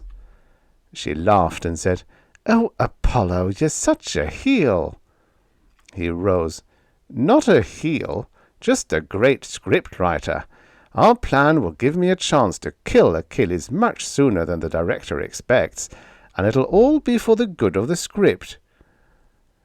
That night, 2 technicians went into the Greek camp, one to Achilles' tent and one to Agamemnon's. The technician assigned to the king of Mycenae gave him a whiff of sleep gas and then taped 2 electrodes to the royal forehead. It took him a minute to play a recording, and 2 to untape the electrodes and leave. 5 minutes later, the king awoke, shouting that Zeus had sent him a dream in the shape of wise old Nestor. Nestor had told him to rouse the camp and march forth even if it were only dawn, for today Troy would fall and his brother Menelaus would get back his wife Helen. Agamemnon, though, who had always been too clever for his own good, told the council of elders that he wanted to test his army before telling them the truth. He would announce that he was tired of this war they could not win, and that he wanted to go home. This news would separate the slackers from the soldiers, his true friends from the false. Unfortunately, when he told this to the assemblage, he found far less men of valor than he had expected. The entire army, with a few exceptions, gave a big hurrah and stampeded toward the ships. They had had a bellyful of this silly war, fighting to win back the beautiful tart Helen for the king's brother, spilling their guts all over foreign plains, while their wives were undoubtedly playing them false with the 4 Fs. The fields were growing weeds, and the children were starving. In vain Agamemnon tried to stop the rush. He even shouted at them what they had only guessed before, that more was at stake than his brother's runaway wife. If Troy was crushed, the Greeks would own the trading and colonizing routes to the rich Black Sea area. But no one paid any attention to him.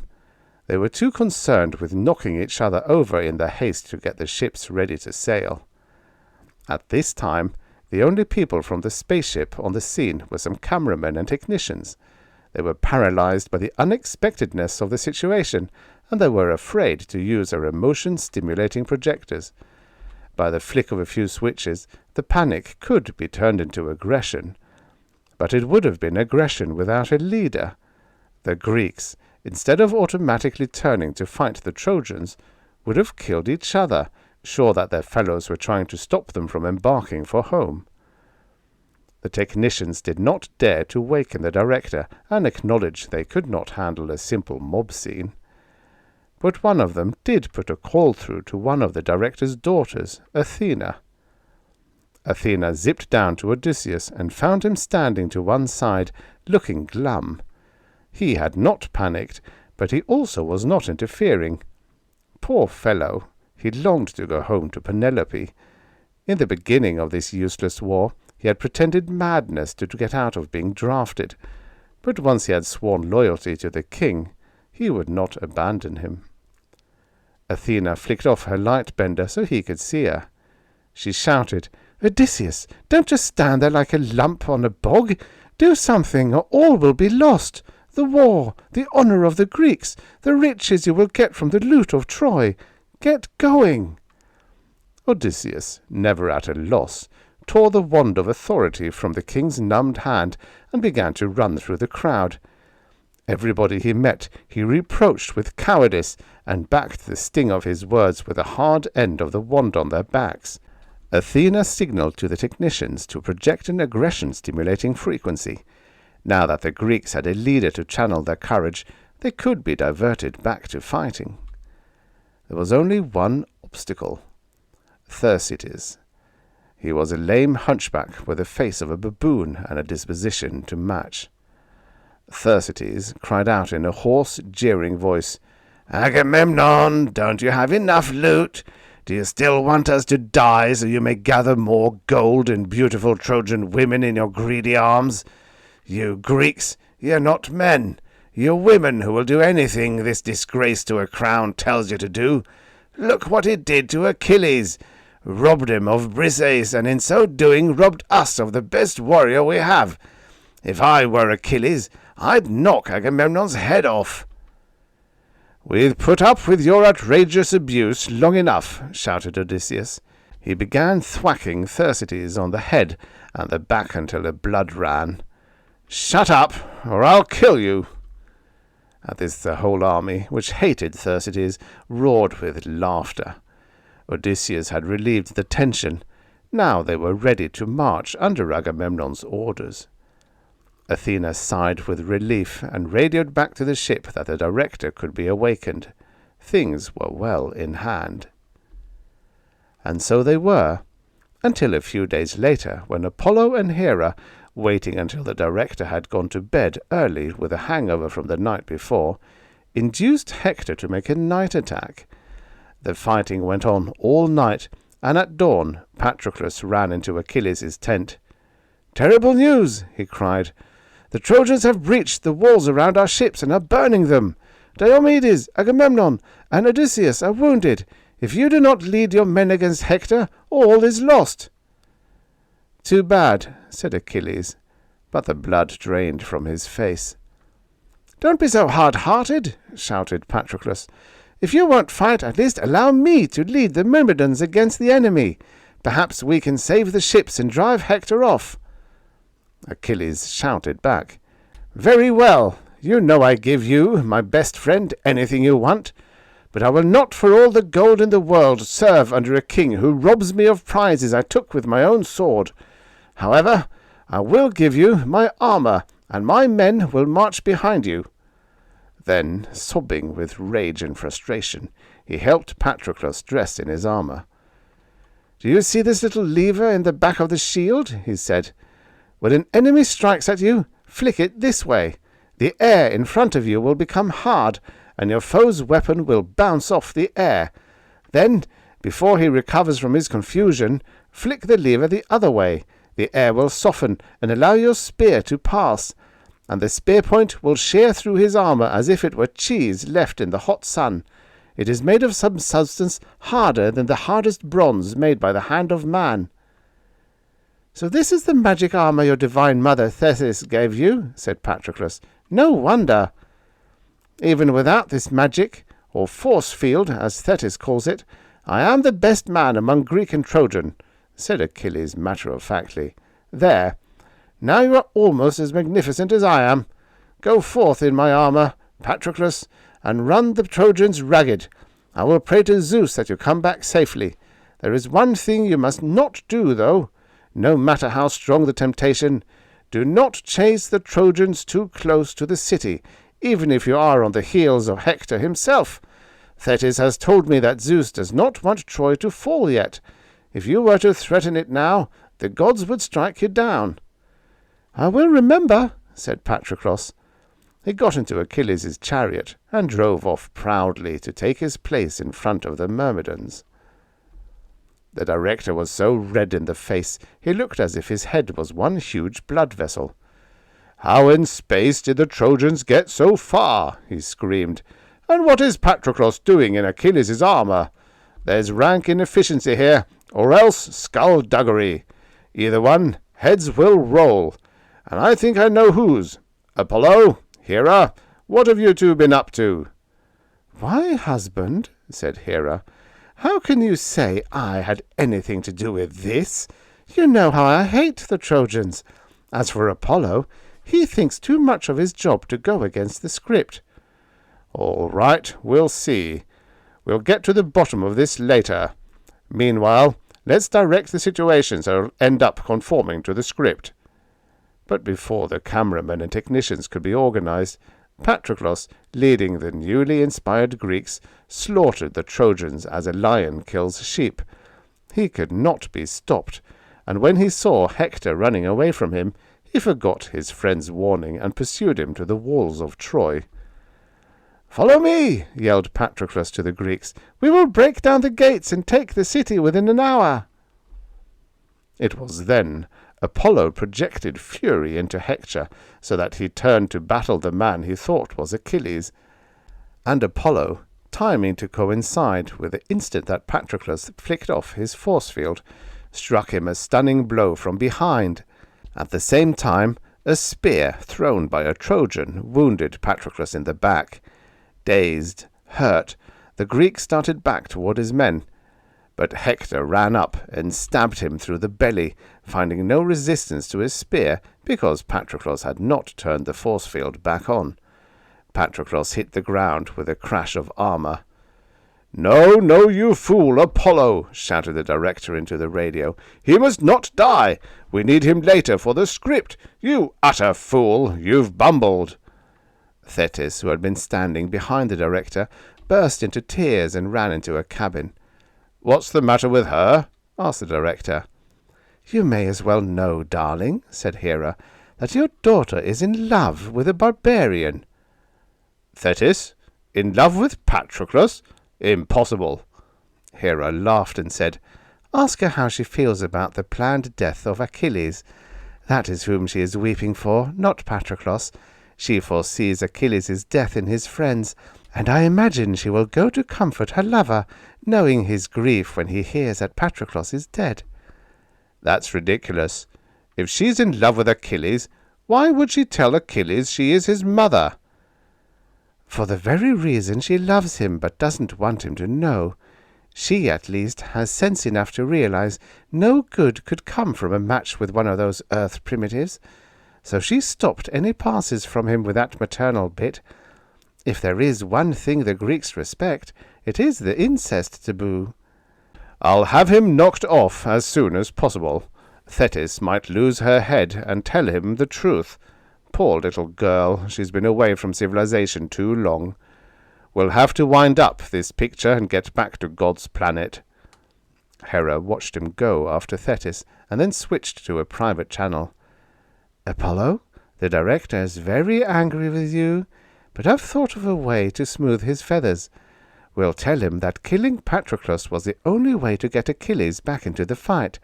He'll like that. Achilles can then be slain, and the picture will still be saved. Also, I'll make him think it was his idea." "That's great," replied Apollo, his voice shaky with the dread of the director. "But what can we do to speed up the shooting? Patroclus was supposed to take the city after Achilles was killed." "Don't worry," said Athena, who had been standing behind Hera. "Odysseus is your man. He's been working on a device to get into the city. Barbarian or not, that fellow is the smartest I've ever met. Too bad he's an Earthman." During the next 24 hours, Thetis wept much. But she was also very busy, working while she cried. She went to Hephaestus, the chief technician, an old man of 5,000 years. He loved Thetis because she had intervened for Hephaestus more than once when her father had been angry with him. Yet he shook his head when she asked him if he could make Achilles another suit of armor, even more invulnerable than the first. "Not enough time. Achilles is to be killed tomorrow." "No, my father has cooled off a little. He remembered that the script calls for Achilles to kill Hector before he himself dies. Besides, the government anthropologist wants to take films of the funeral games for Patroclus, and he overrules even father, you know." "That'll give me a week," said Hephaestus, figuring on his fingers. "I can't do it. But tell me, child, why all the tears? Is it true what they say, that you love a barbarian, that magnificent red-haired Achilles?" "I love him," she said, weeping again. "Ah, child, you are a mere 100 years or so. When you reach my age, you'll know that there are few things worth tears, and love between man and woman is not one of them. However, I'll make the armor, and its field of force will cover everything around him except an opening to the outside air. Otherwise he'd suffocate. But what good will all this do? The director will find some means of killing him, and even if Achilles should escape, you'd be no better off." "I will," she said. "We'll go to Italy, and I'll give him perpetual." Thetis went to her cabin. Shortly afterward, the doorbell rang. She opened the door and saw Apollo. Smiling, he said, I have something here you might be interested in hearing." He held in his hand a small cartridge.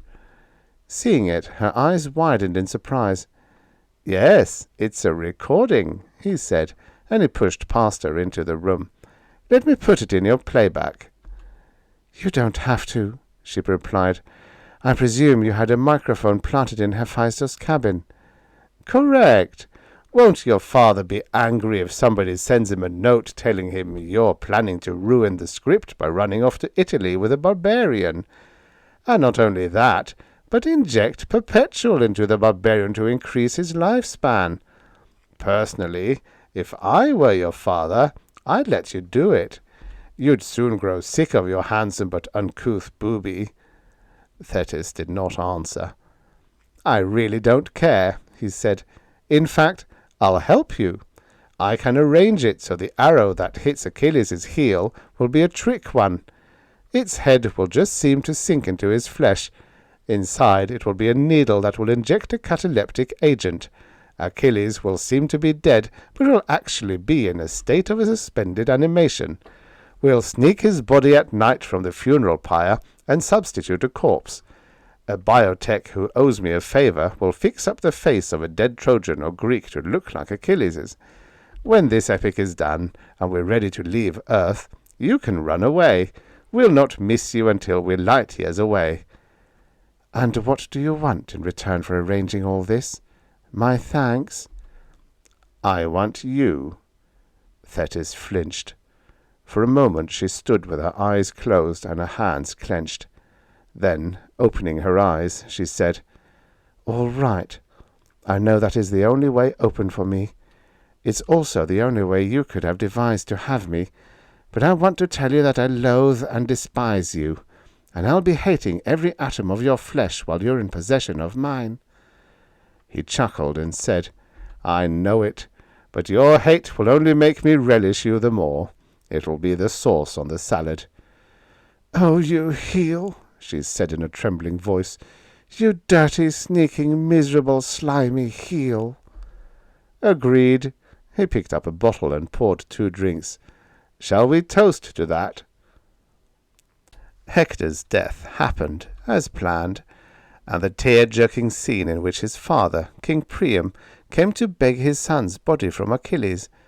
4 days later, Achilles led the attack on the Scaean gate. It was arranged that Paris should be standing on the wall above the gate.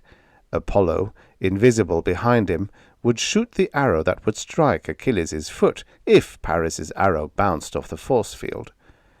Apollo spoke to Thetis, who was standing beside him.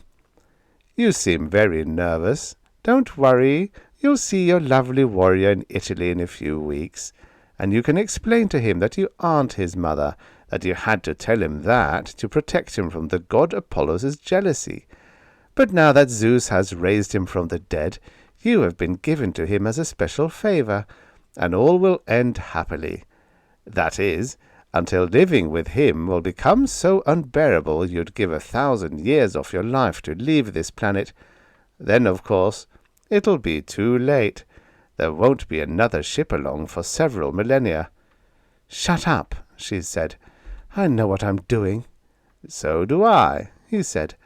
"Ah, here comes the great hero Achilles, chasing a poor Trojan whom he plans to slaughter. We'll see about that." He lifted the air-gun in whose barrel lay the long dart with the trick head. He took careful aim, saying, "I'll wait until he goes to throw his spear.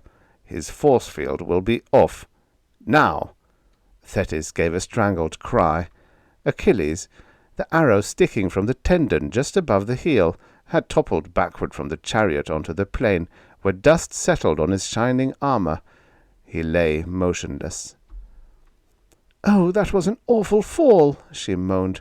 "Perhaps he broke his neck. I'd better go down there and see if he's all right." "Don't bother," said Apollo. "He's dead." Thetis looked at him with wide brown eyes set in a grey face. "I put poison on the needle," said Apollo, smiling crookedly at her. "That was my idea, but your father approved of it. He said I'd redeemed my blunder in killing Patroclus by telling him what you planned. Of course, I didn't inform him of the means you took to ensure that I would carry out my bargain with you. I was afraid your father would have been very shocked to hear of your immoral behaviour." Thetis choked out, "You unspeakable, vicious, you! "Dry your pretty tears," said Apollo. "It's all for your own good, and for Achilles' too. The story of his brief but glorious life will be a legend among his people, and out in the galaxy the movie based on his career will become the most stupendous epic ever seen." Apollo was right. 4,000 years later, it was still a tremendous box office attraction. There was talk that now that Earth was civilized enough to have space travel, it might even be shown there. The end. Subscribe for your daily stories of futures past. And now, for the next story. Shepherd of the Planets by Alan Mattox. Originally published in Amazing Stories, November 1959. Narrated by Tom Trussel. The starship came out of space drive for the last time, and made its final landing on a scrubby little planet that circled a small and lonely sun. It came to ground gently, with a cushion of a retarder field on the side of the world where it was night. In the room that would have been known as the bridge on ships of other days, instrument lights glowed softly on Captain Renner's cropped white hair and upon the planes of his lean, strong face. Competent fingers touched controls here and there, seeking a response that he knew would not come. He had known this for long enough, so that there was no longer any emotional impact in it for him. He shut off the control panel and stood up. "Well, gentlemen," he said, "that's it. The fuel pack's gone." Beeson, the botanist, a rotund little man with a red, unsmiling face, squirmed in his chair. "The engineers on Earth told us it would last a lifetime," he pointed out. "If we were just back on Earth," Thorn, the ship's doctor, said dryly, "we could tell them that it doesn't. They could start calculating again." "But what does it mean?" David asked. He was the youngest member of the crew, signed on as linguist and librarian to the ship. "Just that we're stuck here, wherever that is, for good," Pharaoh said bitterly. "You won't have to run engines anymore," Dr. Thorne commented, knowing that remark would irritate Pharaoh. Pharaoh glared at him. His narrow cheekbones and shallow eyes were shadowed by the control room lights. He was good with the engines, which were his special charge, but beyond that he was limited in both sympathy and imagination. Captain Renner looked from face to face. "We were lucky to set down safely," he said to them all. "We might have been caught too far out for a landing. It is night now, and I am going to get some rest. Tomorrow we will see what kind of a world this is." He left the control room and went down the corridor toward his quarters. The others watched him go. None of them made a move to leave their seats. "What about the fuel pack?" David asked. "Just what he said," Pharaoh answered him. "It's exhausted. Done for. We can run auxiliary equipment for a long time to come, but no more star drive." "So we just stay here until we're rescued?" David said. "A fine chance for that." Pharaoh's voice grew bitter again. "Our captain has landed us out here on the rim of the galaxy, where there won't be another ship for 100 years. "I don't understand the man," Beeson said suddenly, looking around him belligerently. "What are we doing out here anyway?" "Extended exploration," said Thorn. "It's a form of being put out to pasture. Renner's too old for the service, but he's still a strong and competent man. So they give him a ship and a vague assignment, and let him do just about what he wants. There you have it." He took a cigar from his pocket and looked at it fondly. "While they last, gentlemen," he said, holding it up. He snipped the end and lit it carefully. His own hair had grown grey in the service, and in a way the reason for his assignment to the ship was the same as Renner's. "I think," he said slowly, "that Captain Renner is looking for something." "But for what?" Beeson demanded. "He has taken us to every out-of-the-way, backward planet on the rim, and what happens? We land. We find the natives, we are kind to them, we teach them something, and leave them a few supplies. And then Renner loses interest, and we go on." "Perhaps it is for something in himself," David offered. "Perhaps he will find it here," Thorn murmured. "I'm going to bed." He got up from his seat. David stood up and went over to one of the observation ports. He ran back the radiation screen. The sky outside was very black and filled with alien stars. He could see absolutely nothing of the landscape about them because of the dark. It was a poor little planet. It hadn't even a moon. In the morning they opened up the ship and let down the landing ramps. It was a very old world that they had set foot upon. Whatever mountains or hills it had ever had long ago been levelled by erosion, so that now there was only a vaguely undulating plain studded with smooth and rounded boulders. The soil underfoot was packed and barren, and there was no vegetation for as far as they could see. But the climate seemed mild and pleasant, the air warm and dry, with a soft breeze blowing. It was probable that the breeze would be always with them. There were no mountains to interfere with its passage, or alter its gentle play. Off to one side, a little stream ran crystal clear over rocks and gravel. Dr. Thorne got a sample bottle from the ship and went over to it. He touched his fingers to the water, and then touched them to his lips. Then he filled the sample bottle from the stream and came back with it. "It seems all right," he said. "I'll run an analysis of it, and let you know as soon as I can." He took the bottle with him into the ship. Beeson stood kicking at the ground with the toe of his boot. His head was lowered. "What do you think of it?" Renner asked. Beeson shrugged. He knelt down and felt of the earth with his hands. Then he got out a heavy-bladed knife and hacked at it until he had pried out a few hard pieces. He stood up again with these in his hands. He tried to crumble them, but they would not crumble. They would only break into bits like sun-dried brick. "It's hard to tell," he said. "There seems to be absolutely no organic material here. I would say that nothing has grown here for a long, long time. Why, I don't know. The lab will tell us something." Renner nodded. For the rest of the day they went their separate ways. Renner to his cabin to make the entries that were needed when a flight was ended, even though that ending was not intentional. Beeson to prowling along the edge of the stream and pecking at the soil with a geologist's pick, and Farrow to his narrow little world of engines where he worked at getting ready the traction machines and other equipment that would be needed. David set out on a tour of exploration toward the furthermost nests of boulders. It was there that he found the first signs of vegetation.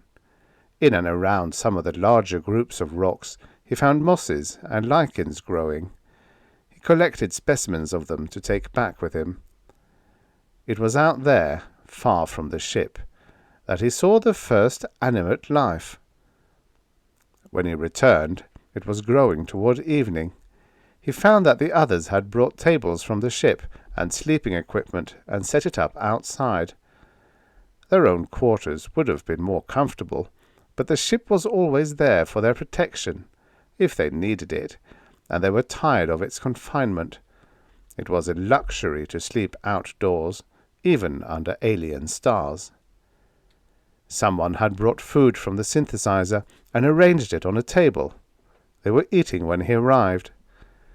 He handed the specimens of moss and lichen to Captain Renner, who looked at them with interest, and then passed them on to Beeson for his study. "Sir?" David said. "What is it, David?" Captain Renner asked. "I think there are natives here," David said. "I believe that I saw one." Renner's eyes lit up with interest. He laid down his knife and fork. "Are you sure?" "It was just a glimpse," David said, "of a hairy face peering around a rock. It looked like one of those pictures of a caveman one used to see in the old texts." Renner stood up. He moved a little way away and stood staring out into the growing dark, across the boulder-studded plain. "On a barren planet like this," he said, "they must lack so many things." "I'd swear he almost looks happy," Dr. Thorne whispered to the man next to him. It happened to be Farrow. "Why shouldn't he be?" Farrow growled, his mouth full of food. "He's got him a planet to play with. That's what he's been aiming for. Wait and see." The next few days passed swiftly. Dr. Thorne found the water from the little stream not only to be potable, but extremely pure. Farrow got his machinery unloaded and ready to run. Among other things, there was a land vehicle on light caterpillar treads capable of running where there were no roads and carrying a load of several tons. And there was an out-and-out tractor with multiple attachments. Beeson was busy in his laboratory working on samples from the soil. David brought in the one new point that was of interest. He had been out hunting among the boulders again, and it was almost dark when he returned. He told Renner about it at the supper table, with the others listening in. "I think the natives eat the lichen," he said. "I haven't seen much else they could eat," Beeson muttered. "There's more of them lichen than you might think," David said, "if you know where to look for it. But even at that, there isn't very much. The thing is, it looks like it's been cropped. It's never touched if the plants are small or half-grown or very nearly ready. But just as soon as a patch is fully mature, it is stripped bare, and there never seems to be any of it dropped or left behind or wasted." "If that's all they have to live on," Thorne said, "they have it pretty thin." The natives began to be seen nearer to the camp. At first there were just glimpses of them, a hairy face or head seen at the edge of a rock, or the sight of a stocky figure dashing from boulder to boulder. As they grew braver, they came out more into the open. They kept the distance, and would disappear into the rock if anyone made a move toward them, but if no attention was paid them, they moved about freely. In particular, they would come, each evening, to stand in a ragged line near one of the nests of boulders. From there they would watch the crewmen eat. There were never more than 12 or 15 of them, a bandy-legged lot, with thick, heavy torsos and hairy heads. It was on one of these occasions that Dr. Thorne happened to look up. "Uh-oh," he said. "Here it comes." Renner turned his head and rose to his feet. The other men rose with him. 3 of the natives were coming toward the camp. They came along at a swinging trot, a sense of desperation and dedicated purpose in their manner. One ran slightly ahead. The other 2 followed behind him, shoulder to shoulder. Farrow reached for a ray gun in a pile of equipment near him and raised it. "No weapons," Captain Renner ordered sharply. Farrow lowered his arm, but kept the gun in his hand. The natives drew near enough for their faces to be seen. The leader was casting frightened glances from side to side and ahead of him as he came. The other 2 stared straight ahead, their faces rigid, their eyes blank with fear. They came straight to the table. There they reached out suddenly and caught up all the food that they could carry in their hands, and turned and fled with it in terror into the night. Somebody sighed in relief. "Poor devils," Renner said. "They are hungry." There was a conference the following morning around one of the tables. "We've been here long enough to settle in," Renner said. "It's time we started to do something for this planet." He looked toward Beeson. "How far have you gotten?" he asked. Beeson was, as usual, brisk and direct. "I can give you the essentials," he said. "I can't tell you the whole story. I don't know it. To be brief, the soil is highly nitrogen deficient and completely lacking in humus. In a way, the 2 points tie in together." He looked about him sharply and then went on. "The nitrates are easily leached from the soil. Without the bacteria that grow around certain roots to fix nitrogen and form new nitrates, the soil was soon depleted. As to the complete lack of organic material, I can hazard only a guess. Time, of course, but, back of that, probably the usual history of an overpopulation and the depleted soil. At the end, perhaps they ate everything, leaves, stems, and roots, and returned nothing to the earth." "The nitrates are replaceable?" Renner asked. Beeson nodded. "The nitrates will have formed deposits," he said, "probably near ancient lakes or shallow seas. It shouldn't be too hard to find some." Renner turned to Farrow. "How about your department?" he asked. "I take it we're thinking of farming," Farrow said. "I've got equipment that will break up the soil for you, and I can throw a dam across the stream for water." "There are seeds in the ship," Renner said, his eyes lighting with enthusiasm. "We'll start this planet all over again." "There's still one thing," Beeson reminded him dryly. "Humus. Leaves, roots, organic material. Something to loosen up the soil, aerate it. Nothing will grow in a brick." Renner stood up. He took a few slow paces, and then stood looking out at the groups of boulders studding the ancient plain. "I see," he said.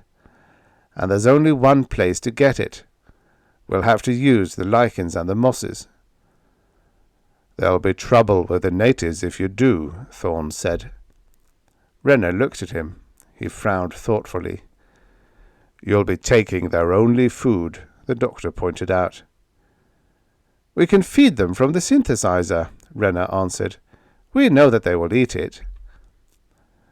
"Why bother?" Farrow asked sourly. Renner turned on him. "Will the synthesizer handle it?" he asked. "I guess so," Farrow grumbled. "For a while at least. But I don't see what good the natives are to us." "If we take their food," Renner said, "we're going to feed them, at least until such time as the crops come in and they're able to feed themselves." "Are you building this planet for us, or for them?" Farrow demanded. Renner turned away. They put out canisters of food for the natives that night. In the morning it was gone. Each evening someone left food for them near their favourite nest of rocks. The natives took it in the dark, unseen. Gradually, Captain Renner himself took over the feeding. He seemed to derive a personal satisfaction from it. Gradually, too, the natives began coming out into the open to receive it. Before long, they were waiting for him every evening as he brought them food. The gathering of the lichen began. They picked it by hand, working singly or in pairs, searching out the rocks and hidden places where it grew. From time to time they would catch glimpses of the natives watching them from a distance. They were careful not to get close. On one of these occasions, Captain Renner and David were working together. "Do they have a language?" Captain Renner asked. "Yes, sir," David answered. "I have heard them talking among themselves." "Do you suppose you can learn it?" Renner asked. "Do you think you could get near enough to them to listen in?" "I could try," David offered. "Then do so," Renner said. "That's an assignment." Thereafter, David went out alone. He found that getting close to the natives was not too difficult.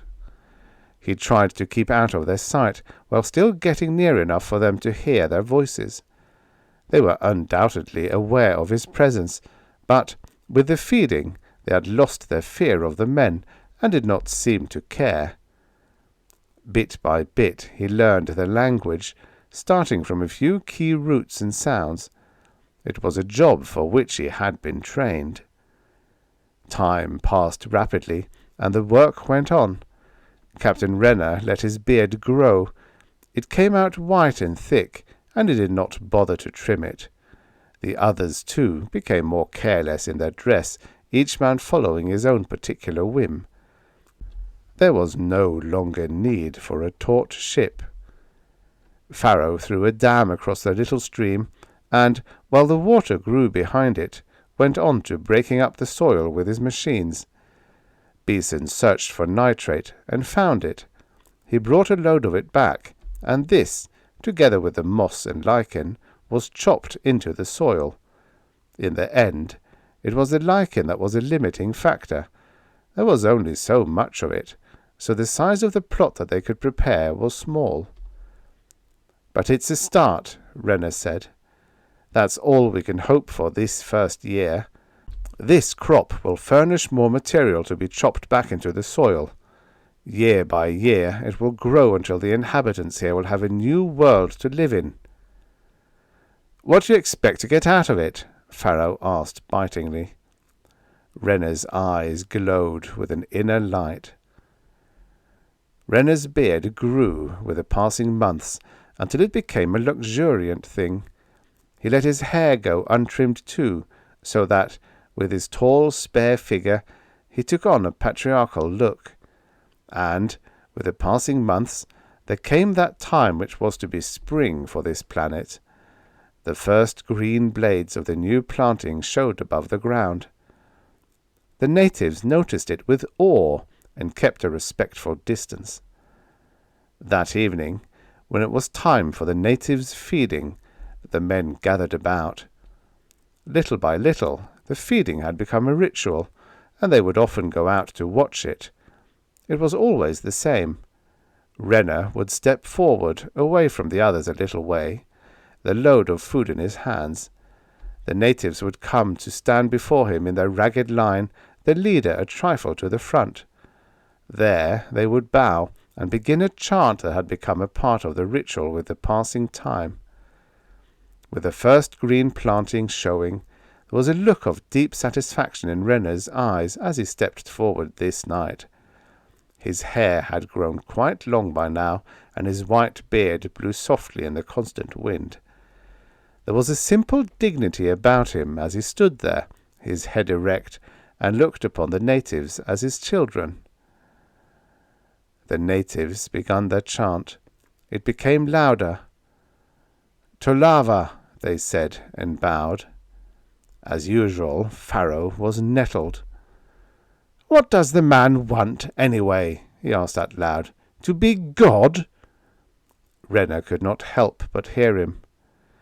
He did not turn his head. "David," he said. "Sir?" David asked, stepping forward. "You understand their language now, don't you?" Renner asked. "Yes, sir," David said. "Then translate," Renner ordered. "Out loud, please, so that the others may hear." "Tolava," the natives chanted, bowing. "Tolava, our father," David said, following the chant. Suddenly he swallowed and hesitated for a moment. Then he straightened himself and went sturdily on. "Tolava, our Father, who art from the heavens, give us this day our bread." The end. Subscribe for your daily stories of futures past. This is what the future looked like many, many years ago.